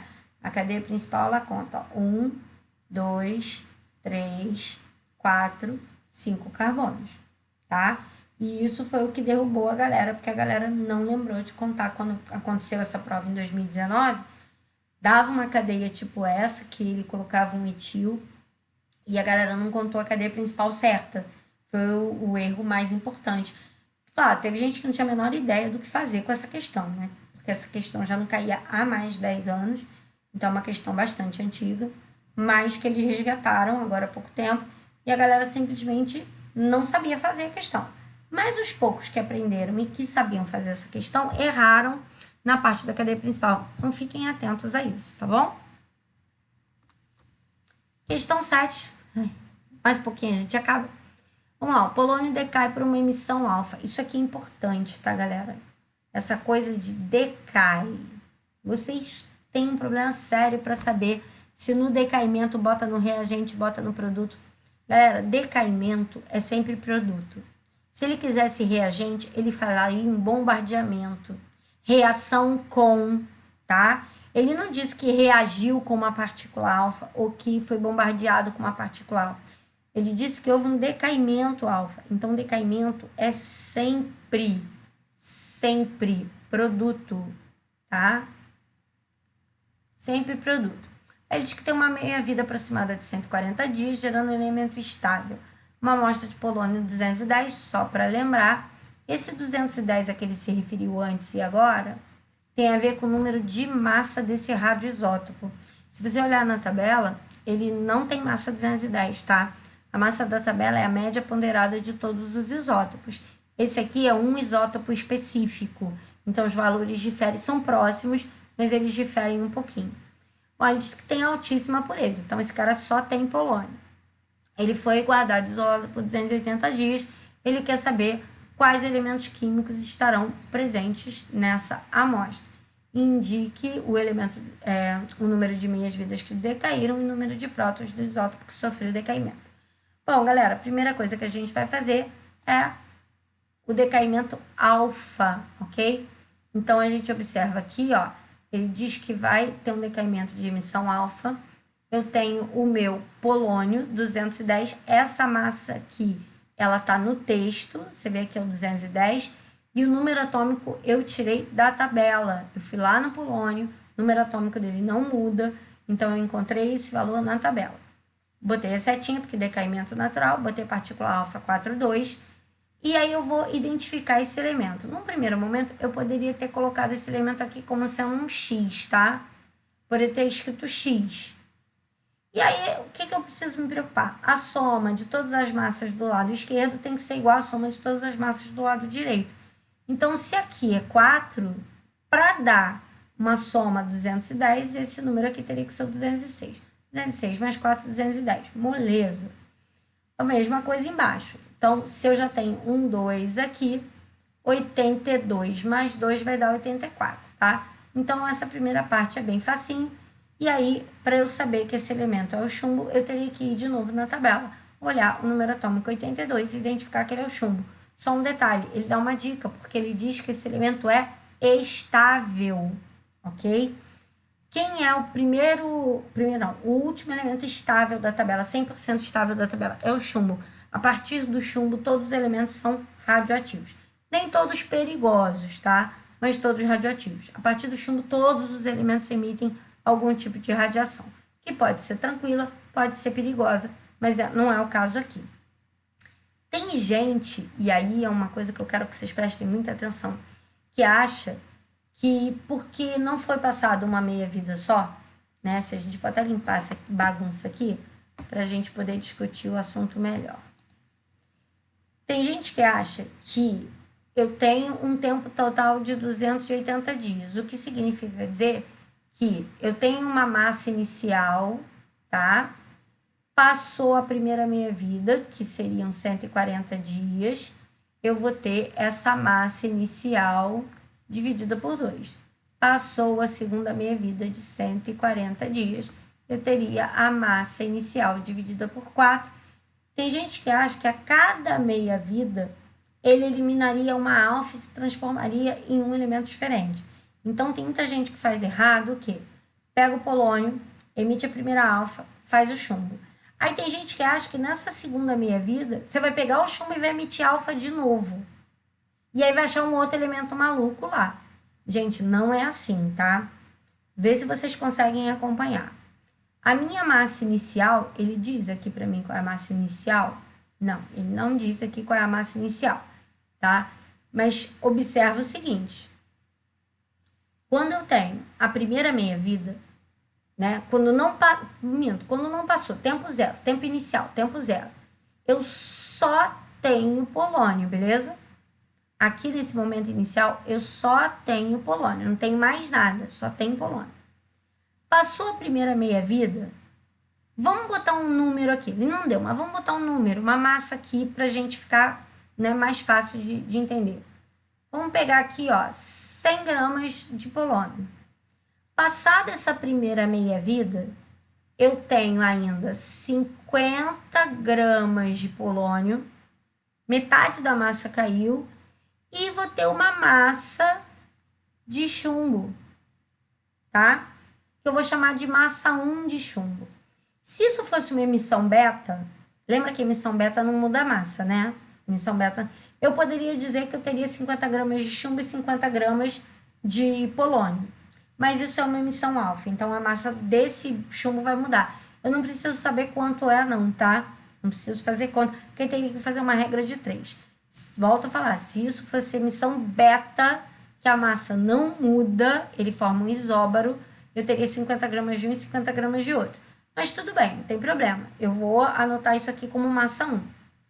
Passou a segunda meia-vida, não é esse chumbo que vai reagir, é o resto do polônio. É esse polônio aqui que vai reagir de novo. Qual reação? A mesma reação. Então, quando passar essa segunda meia-vida, eu vou ter 25 gramas de polônio. E aí eu vou ter a massa 1 mais uma massa 2 de chumbo. Então, ele pergunta quais elementos estarão na amostra? Chumbo e polônio. Os dois elementos estarão na amostra, beleza? Passaram-se 2 meias-vidas. A gente viu aqui, né? 140 dias mais 140 dias, 280 dias. Deixa eu apagar essa bagunça, tá? Lembrando que aquela massa de 100 eu inventei só para fazer o cálculo mais fácil para você, tá? Para não ficar literal. Então, ele não fala de massa nenhuma aqui. Eu é que coloquei aqueles 100 gramas para ficar bem mais simples de você entender. Então, passou a primeira meia-vida, se eu pensar em 10 gramas, vamos pensar agora em outra massa, 10 gramas. Passou a primeira meia-vida, eu tenho 5 gramas ainda de chumbo que não reagiram e uma massa, que não vai ser 5 gramas, porque o alfa também perde massa, teria que fazer uma regra de 3, eu vou ter uma massa de chumbo. Passou a segunda meia-vida, aqueles 5 gramas de polônio vão virar 2,5 gramas de polônio e eu vou ter a massa 1 de chumbo mais uma massa 2 de chumbo. Passou uma outra meia-vida, aqueles 2,5 gramas vão passar para 1,25 gramas de polônio e eu vou ter a massa 1 mais a massa 2 mais a massa 3 de chumbo, porque parte desse polônio está se transformando em chumbo. Espero que vocês tenham entendido. Então, a gente já viu que tinha dado 2 meias-vidas, porque 280 dias, quando eu dividir por 140, vai dar 2. Ele quer o número de meias-vidas que decaírem em número de prótons que sofreu decaimento. Beleza, o número de prótons do isótopo que sofreu decaimento, era só olhar na tabela, né? O elemento é o polônio, o número de prótons é 84, tá? Então, essa aí é bem tranquilinha. Questão 8. Essa questão 8 aqui, ela tem um detalhe bem interessante, porque ela tem um composto que muita gente não conhece, um composto que muita gente dá umas bobeiras aí. Por quê? Esse composto, ele tem duplas alternadas. Observa aqui, ó, que ele tem uma dupla ligação aqui, passa uma ligação simples, ele tem uma outra dupla ligação aqui. Duplas alternadas é sinal de que esse composto faz ressonância. E na ressonância existe uma mudança da posição da dupla ligação, tá? A dupla ligação, ela muda de posição. Isso vai gerar um produto que eu não esperava gerar. Então, tem que ficar muito atento para esses compostos com duplas alternadas, tá bom? Bom, então ele vai mostrar esse composto, ele vai indicar que, né, ele quer em linha de ligação, aqui tem que ser em linha de ligação, ele quer o tipo de reação de polimerização que fez esse cara se transformar num polímero. Ele pede para calcular a massa molar em grama por mol. Aqui só uma correção, isso aqui devia estar sobrescrito, né? Então, isso aqui deveria estar assim, ó, grama por mol ou grama vezes mol a menos 1, tá? É só um comentário bobo. E ele quer, para efeito de cálculos, que esse composto ele seja constituído por 5.000 unidades, né, monoméricas. Então, eu tenho um monômero, que é a origem do polímero, e esse polímero ele vai sofrer uma reação, e essa reação vai gerar um composto que a gente chama de macromolécula. Bom, vou apagar essa bagunça para vocês poderem entender o que eu vou fazer agora. Não é para mudar a cor, é para apagar. Isso, filhinho, é para apagar. Agora você entendeu. Gente, primeira coisa que você tem que entender é o seguinte. Esse composto, ele sofrendo ressonância, eu vou fazer para um dos lados. Isso poderia ter sido feito para o outro lado também. Deixa eu beber uma aguinha aqui, galera. A gente fez para um dos lados, mas ele poderia ter sido feito para o outro lado, tá? Então, o que a gente tem aqui? Esse cara vai vir para cá. Essa dupla ligação vai vir para cá. E essa dupla ligação, ela vai migrar para cá. Então, eles vão andar. Eu poderia ter feito isso por outro lado também, tá bom? Quando essa dupla migra para este carbono aqui, o que vai acontecer? Esse carbono aqui fica com carga negativa, porque a dupla ligação que estava entre dois carbonos agora vai estar só nesse carbono aqui e ele vai ficar negativo. Essa dupla ligação ela vai migrar aqui para o meio, então ela vai aparecer aqui. E esse carbono aqui da ponta? Ele perdeu uma ligação, porque aqui tinha uma dupla, ele deixou de ter uma dupla e ele agora tem uma ligação simples, então esse carbono estará positivo. Agora, você imagina se eu faço isso várias e várias vezes, ó. Pegar um outro monômero e vou fazer a mesma coisa com ele. Vou migrar a dupla para a ponta, no negativo. Vou colocar a dupla ligação aqui no meio, porque ela migrou para cá. E esse carbono vai ficar positivo.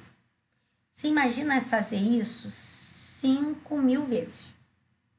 Beleza? O que vai acontecer? Gente, é óbvio que positivo atrai negativo, não é isso? Então, esse cara aqui vai atrair esse cara e vão gerar aqui uma ligação química. vai aparecer aqui uma ligação entre o positivo e o negativo. Só que essa ligação também vai aparecer aqui. Essa ligação também vai aparecer aqui, ó. E ela vai aparecendo, vai aparecendo, vai aparecendo. Ele vai ligando, ligando, ligando, ligando, ligando, ligando 5.000 vezes, tá? Para a esquerda e para a direita. Bom, então como é que ficaria esse composto? Como é que ficaria a arrumação desse composto? Galera, sempre que você vai fazer um polímero, a primeira coisa que eu tenho que me preocupar é de saber quantos carbonos tem que ficar dentro do espaço. Então, eu vou dar uma apagada aqui. E a gente vai contar o número... Eita! A gente vai apagar o número de carbonos que vai ficar dentro do meu espaço. Olha só.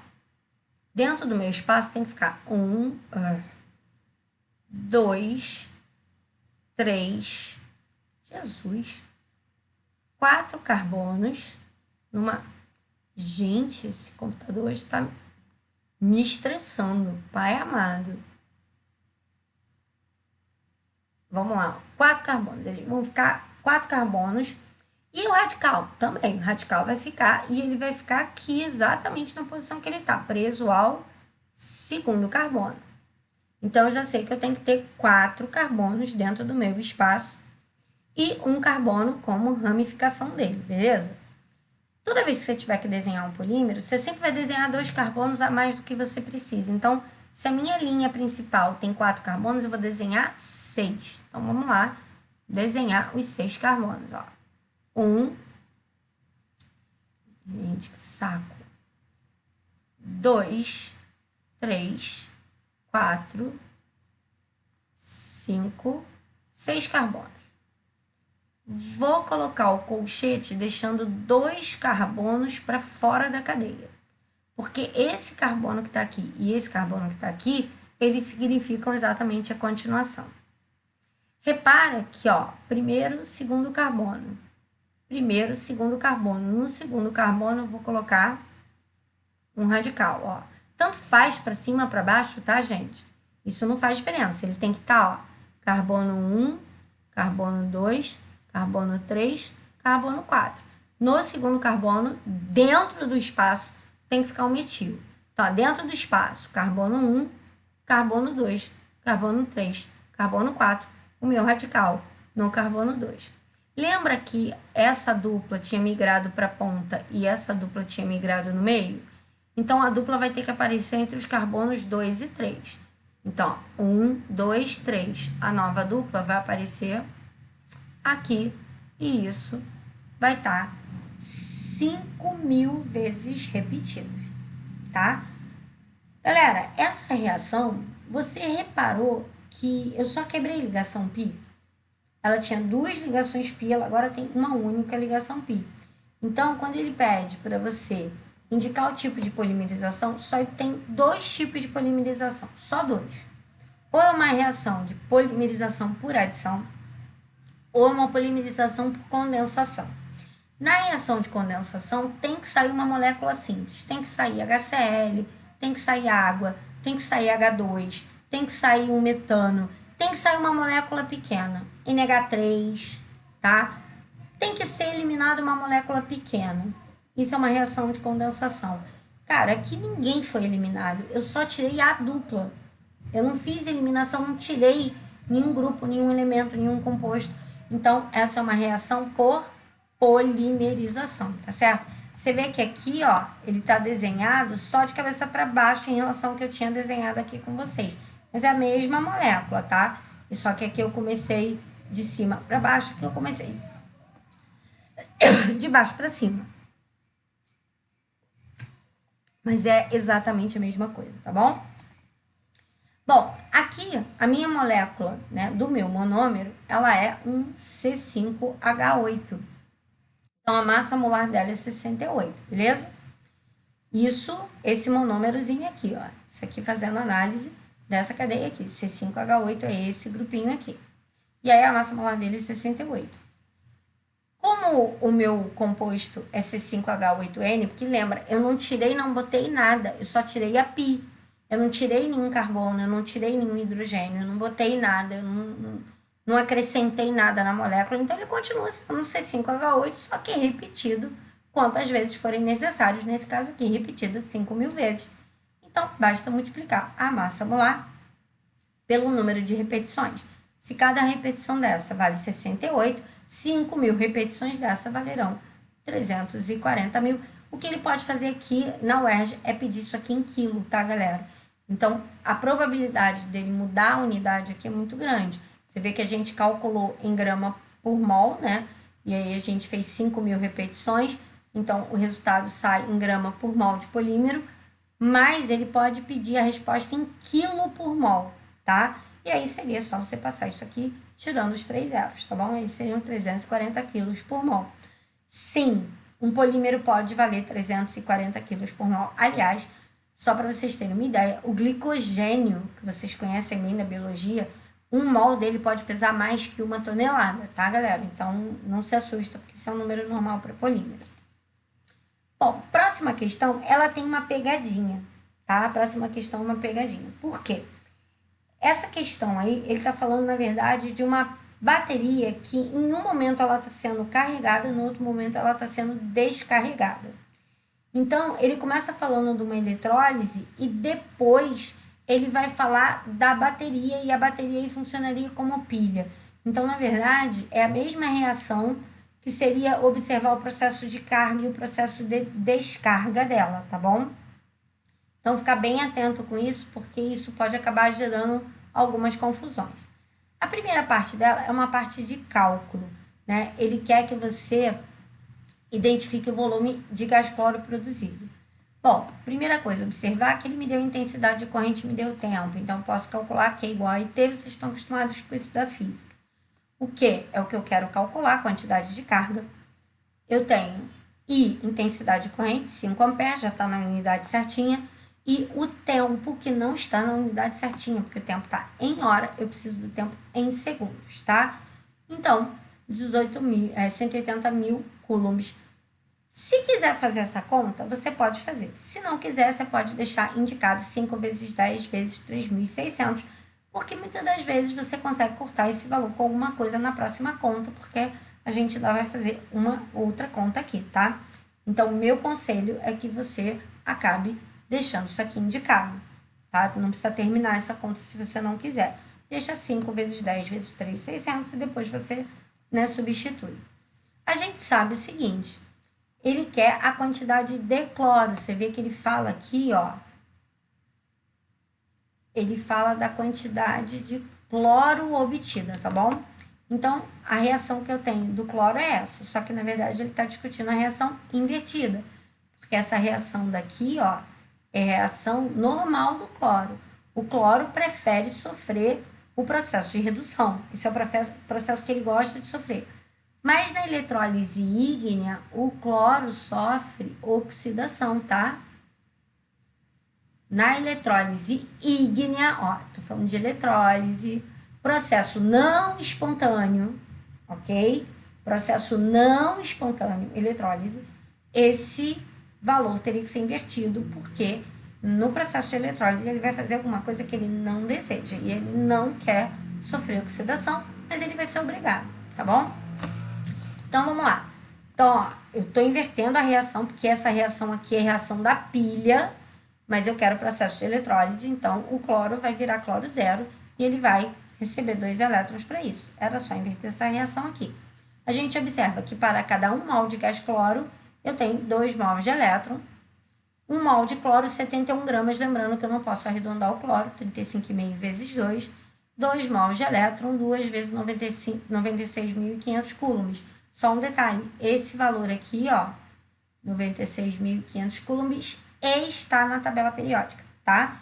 A UERJ traz esse valor na tabela, você não precisa decorar. Ele vai estar bonitinho lá para você na tabela. Aqui, como eu falei, ó, eu já trouxe a conta pronta, mas se eu estou fazendo uma prova mesmo, eu traria 5 vezes 10 vezes 3.600 para ver se eu corto alguma coisa aqui. E com certeza daria para cortar, né? Tem 2 aqui, com 10 aqui, tem 0 para cortar. Então, eu particularmente não teria feito essa conta. Mas, enfim, eu cheguei ao valor de 122 gramas. É o que ele quer? Se ele tivesse pedido a massa, sim, já seria o que ele quer. Mas repara que ele fala do volume em litros. Olha só, ele fala do volume em litros. Vamos abrir um OBS aqui. Se ele tivesse, ó, fazer um cantinho aqui, ó, cantinho. Se ele tivesse falado CNTP, se ele tivesse dito CNTP, como é que eu faria essa conta? Eu diria que cada 1 mol de cloro, cada 1 mol de cloro ocupariam 22,4 litros, se ele falasse na CNTP. E eu teria 1 mol de cloro, 71 gramas, ocupando 22,4 litros e 66,22 gramas para X. E aí era só resolver essa conta, tá? Claro que o número não tá legal, porque ela não foi feita para esse tipo de conta. O RG faria um número mais fofinho, tá? Mas assim, eu tô dando um exemplo caso ele estivesse na CNTP, caso o texto tivesse dito. Sabendo que está na CNTP, a sua resolução seria essa. Mas, infelizmente, ele me deu um valor de 17 graus Celsius e 1 atm. Fê, quais são os valores da CNTP? 0 graus Celsius e 1 atm. Tá? Esses aqui seriam os valores da CNTP. Então, 17 graus não está na CNTP. O que significa que eu vou ter que fazer uma passagem dessa quantidade de massa para mol. Sou obrigada a fazer fora? Não, eu poderia ter feito dentro do próprio exercício, tá? Aqui a gente fez fora por uma questão de praticidade só. Então, jogando em PV igual a NRT, lembrando aqui, ó, cadê minha caneta? Lembrando aqui que esse N, como está escrito aqui, é massa sobre massa molar. Então, eu poderia ter feito sem problema PV igual a massa molar, RT, e aí eu poderia já colocar aqui direto esse pedacinho aqui, ó, já dentro do PV igual a RT. Aí a escolha é sua, tá? Você pode fazer o número de mol fora, você pode fazer o número de mol direto, aí você que escolhe a maneira que você achar mais confortável, tá? E aí eu encontro 22,2 litros, tá bom?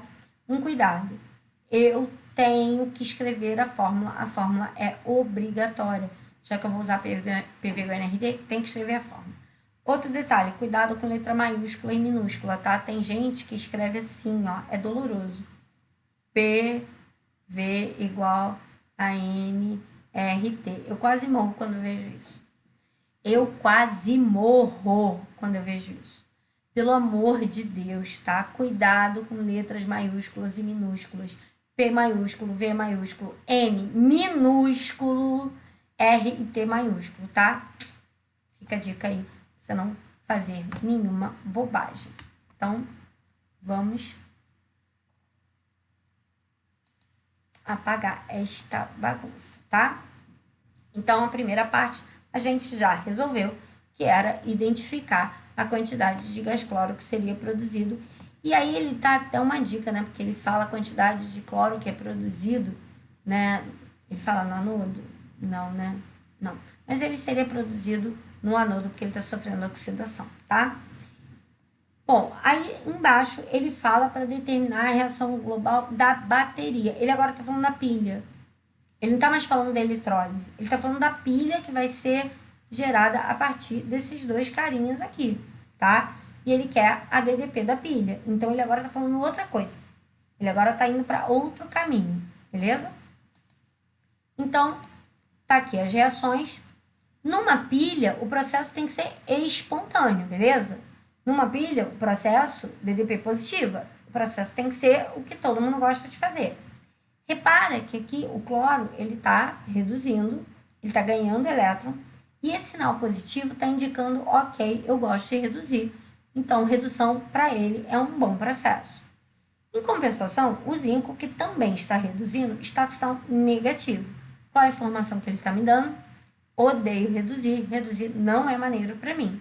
O que eu chego à conclusão de que esse cara tem que sofrer, esse cara tem que sofrer redução, e esse cara tem que sofrer oxidação, tá bom? Como é que eu vou fazer a equação global da pilha? Repete essa primeira reação e inverte essa segunda reação. Então, tá aqui, ó. Repetir a primeira, invertir a segunda, ok?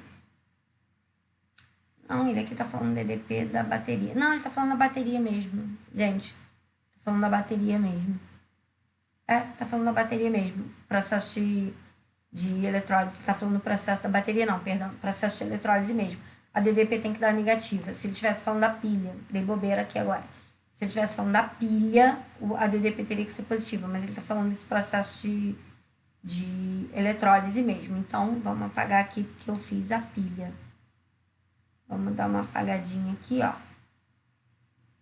Ele tá falando do processo da eletrólise mesmo. Então, num processo de eletrólise, num processo de eletrólise, esse cara aqui sofre oxidação. Ó, eu botando redução de novo. Oxidação, e esse cara sofre redução. Então, o zinco faria alguma coisa que ele não gosta, zinco indo a zinco zero. O cloro fazendo alguma coisa que ele não gosta, indo a cloro zero também.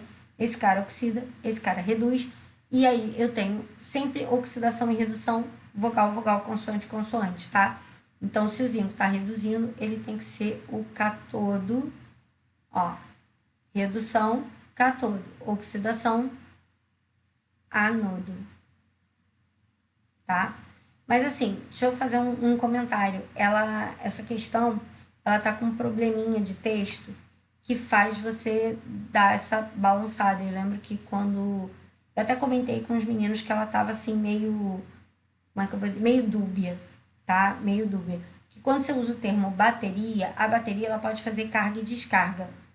Então, usar esse termo equação global da bateria, ele não foi muito claro se ele está falando da carga da bateria, e a carga da bateria seria a reação de eletrólise, ou da descarga da bateria, que seria a reação de pilha, né? A reação que, na verdade, elas seriam só invertidas.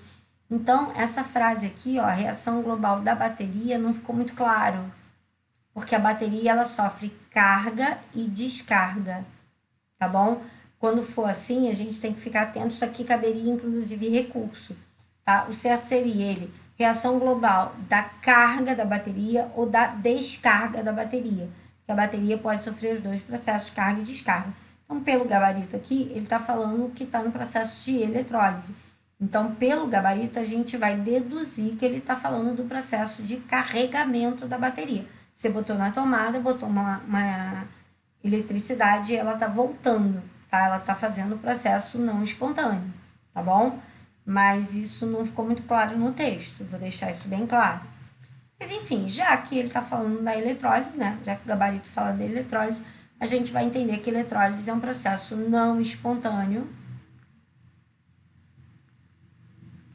Se ele é um processo não espontâneo, a DDP tem que ser negativa. Então, quem gosta de oxidar está reduzindo, quem gosta de reduzir está oxidando. E aí o processo vai dar negativo.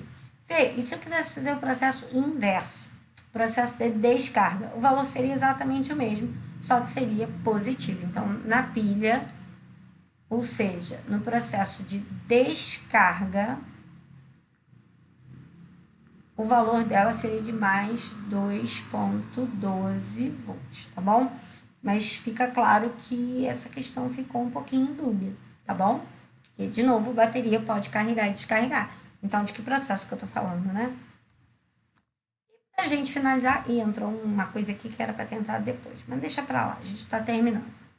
Ele pede para fazer uma reação entre um ácido e uma base, e aí ele pede primeiro para a gente fazer a reação, né, de neutralização, tá? O processo de neutralização, HCl mais NaOH. Ele fala que houve uma titulação. Onde que ele escreve isso? Aqui, ó. Titulação ácido-base. Aí ele diz que foram usados 10 ml de uma solução de ácido e eu usei para neutralizar 14,5 de hidróxido de sódio com uma concentração 0,12, tá? Então, primeira coisa, eu vou responder a pergunta mais bobona que ele vai fazer aqui embaixo, porque o resto dos cálculos é enorme. Ele pede para identificar as funções dos reagentes, tá? Aliás, ele nem deixa isso claro, ele pede para identificar as funções dos compostos. Como lá no texto ele está falando de ácido e base, e o pior, ele está falando muito claro aqui, ó, ácido e hidróxido. Ele já deu isso aqui pra gente, tá? Isso pode acabar confundindo muito. Essa questão também tem aí uma dubiedade, porque ele fala dos compostos. Ele não disse se esses compostos são os reagentes ou os produtos, tá? Porque dos compostos, né, na reação pode ser qualquer coisa, tá? Mas vamos entender que ele colocou o ácido e a base, então ele já deu lá em cima pra gente. Teoricamente, isso poderia causar uma estranheza, né? Porque se a gente pensar que o aluno que está na questão 10, ele vai achar que essa questão é a mais difícil da prova, provavelmente muitos colocariam sal e água, tá? Porque são os produtos da reação, que é essa aqui que ele pede também para fazer a reação entre o ácido e a base. Então, assim, o texto também caberia recurso, tá, galera? Esse pedacinho também caberia recurso, porque identifique as funções inorgânicas dos compostos reagentes ou dos produtos, né? Então, aqui caberia recurso, muita gente ia ganhar, tá bom? Mas, enfim, como ele falou lá, o ácido e a base, vamos entender que é o ácido e a base, tá? Então, HCl é o ácido, NaOH é a base, e tá escrito isso no texto, tá? Muito fácil. A reação é 1 para 1. Bom, eu vou fazer de dois modos. Eu vou fazer primeiro o modo mais tradicional e depois eu vou fazer de uma forma mais simples, tá? Então, primeira coisa é começar por quem eu tenho tudo, concentração e volume. Então, eu tenho aqui, ó, 0,12 mol por litro. Então, eu tenho 0,12 mol da base em 1 litro de solução. Como tá tudo em ml, passei para ml. Isso aqui equivale a 1 litro, tá bom? E aí, quantos mols eu vou ter em 14,5? Trabalho em notação científica, meu conselho, tá? Eu vou ter 1,74 vezes 10 a menos 3 mol de NaOH. Como a proporção HCl e NaOH é 1 para 1, tá? Eu tenho 1 mol de HCl para 1 mol de NaOH. Então, eu vou ter exatamente a mesma quantidade de HCl, molezinha. E aí, eu vou trabalhar agora com a concentração de HCl. Então, eu tenho essa quantidade de HCl que a gente calculou para uma amostra de 10 ml, beleza? Quanto que eu teria em 1000? Aqui tá mais fácil, né? Porque aqui eu só multipliquei por 10 ao quadrado, tá? Então, aqui é uma parte mais fácil, a continha mais chatinha tá aqui, tá? A questão não é difícil, tá? A questão, essa parte é bem tranquila. Agora, tem uma forma mais fácil de fazer, bem mais rápida de fazer, mas ela só serve para ácidos e bases, tá? Que seria usar a fórmula. Eu não gosto muito de usar a fórmula, não, mas essa é tão facinho que vale até a pena, ó. Concentração do ácido, volume do ácido, número de hidrogênios que o ácido tem na fórmula. Não é balanceamento, tá, galera? Não é balanceamento. É o número de hidrogênios que ele tem na fórmula. Se fosse ácido sulfúrico, H2SO4 seria 2. Se fosse ácido fosfórico, H3PO4. O ácido fosfórico é triácido, ele não é uma das exceções, seria 3 e assim sucessivamente. Concentração da base, volume da base, número de hidroxilas da base. Então, a concentração do ácido é o que eu quero saber. Cadê a minha canetinha de novo, que ela sumiu? Concentração do ácido é o que eu quero saber. O volume do ácido, 10 ml. Pode deixar em ml, porque eu vou botar ml dos dois lados. Número de hidrogênios que o ácido tem, 1, porque é HCl. Concentração da base, 0,12. Volume da base, 14,5. Número de hidroxilas que essa base tem na fórmula NaOH, uma hidroxila, vai dar exatamente a mesma coisa. Essa concentração vai dar 1,74 vezes 10 a menos 1 mol por litro, o que aqui eu tinha resolvido num montão de linhas, ó. Olha quantas linhas que eu tinha usado para resolver, e aqui eu resolvi em 3, tá? Então, uma outra forma de ver essa questão. Até aqui tá tranquilo? Bom, só antes de terminar, falta um último comando, só para constar. Vocês vão receber esse link, e esse link vai vir do meu canal, tá? Eu vou postar esse link no meu canal e vou passar o link para vocês. Então, se alguém tiver alguma dúvida, se alguém quiser fazer alguma pergunta, posta nos comentários, tá? Posta a dúvida nos comentários que eu vou respondendo à medida que eu for abrindo lá e for tendo as dúvidas, eu vou tentando responder da melhor maneira possível, tá bom, galera? Pode perguntar, não tem problema não. Eu sei que vocês tiveram aí um contratempo, mas eu resolvi fazer a prova toda, ao invés de fazer só a questão 4 que vocês não tinham visto, resolvi a prova inteira, tá bom? Falta só um itemzinho, mas se você quiser tirar dúvida, se você precisar tirar dúvida, posta lá no canal, posta lá a dúvida nos comentários que eu vou responder para você, tá? E aí ficou faltando só uma velocidade média, tá? Mas aí eu vou ampliar o gráfico para ficar mais fácil, tá? Ele pede para calcular a velocidade média nos primeiros 50 segundos. Então, o tempo está aqui, tempo zero, o valor da concentração é 5 vezes 10 a menos 3. E nos 50 segundos, eu marquei aqui o tempo 50 segundos, o valor que eu tenho é de 3 vezes 10 a menos 3. E como é que eu calculo a velocidade média? Velocidade média é igualzinho na física. Na física, você não tem uma velocidade média igual um ΔS sobre um ΔT? Só que química, ninguém se move, né? Ninguém sai andando. Então, não tem um delta de posição, e sim um delta de concentração. Então, tá aqui, ó. Um delta de concentração sobre um delta de tempo. Tem alguns autores que escrevem essa velocidade média assim, ó. Delta de concentração, esse colchete quesimal por litro, tá? Sobre um delta de tempo. É a mesma coisa, tá bom, galera? E aí, eu tenho aqui 3 vezes 10 a menos 3, 5 vezes 10 a menos 3. É final menos inicial. Fê, mas esse valor vai dar negativo. É, mas a velocidade média ela é calculada em módulo, ok? Como isso é um reagente, a concentração cai, ok? Então, isso é normal. O valor está positivo aqui porque ele é um reagente. Então, eu poderia responder que a velocidade média de consumo, se você quiser ficar chique, você pode dizer que é a velocidade média de consumo, para não ter que botar o sinal negativo, ok? Esse valor é calculado em módulo, porque é reagente, ele vai cair, ele vai ficar menor mesmo. Então, eu vou fazer um delta de concentração sobre um delta de tempo, e aqui não tem nenhuma mudança de unidade, porque as concentrações que ele me dá no gráfico e o tempo que ele me dá no gráfico é exatamente o que ele quer. E só calcular agora tá fácil, tá? Mas fica atento para isso, tá? Se fosse um reagente, se fosse um produto, eu ia ver que o gráfico ele faria isso, ele subiria. Então, o valor, ele é o valor de produção. Então, o valor já seria positivo naturalmente, porque a concentração está subindo. Mas esse aqui, a concentração está caindo. Então, a gente vai calcular isso aqui em módulo, tá? A gente vai calcular em módulo. O valor vai dar negativo, mas a gente vai responder positivo. E se você quiser ter essa noção de que está negativo, você escreve que foi a velocidade média de consumo do reagente, no caso da fenolftaleína. Tá bom, galera? Bom, amores, eu espero que vocês tenham gostado, espero que vocês tenham entendido tudo, mas de qualquer maneira me põe à disposição. Bota lá nos comentários qualquer dúvida que vocês tenham. A gente se despede por aqui. E dia 12, segunda-feira, a gente se vê de novo, tá bom? Beijo, fiquem com Deus.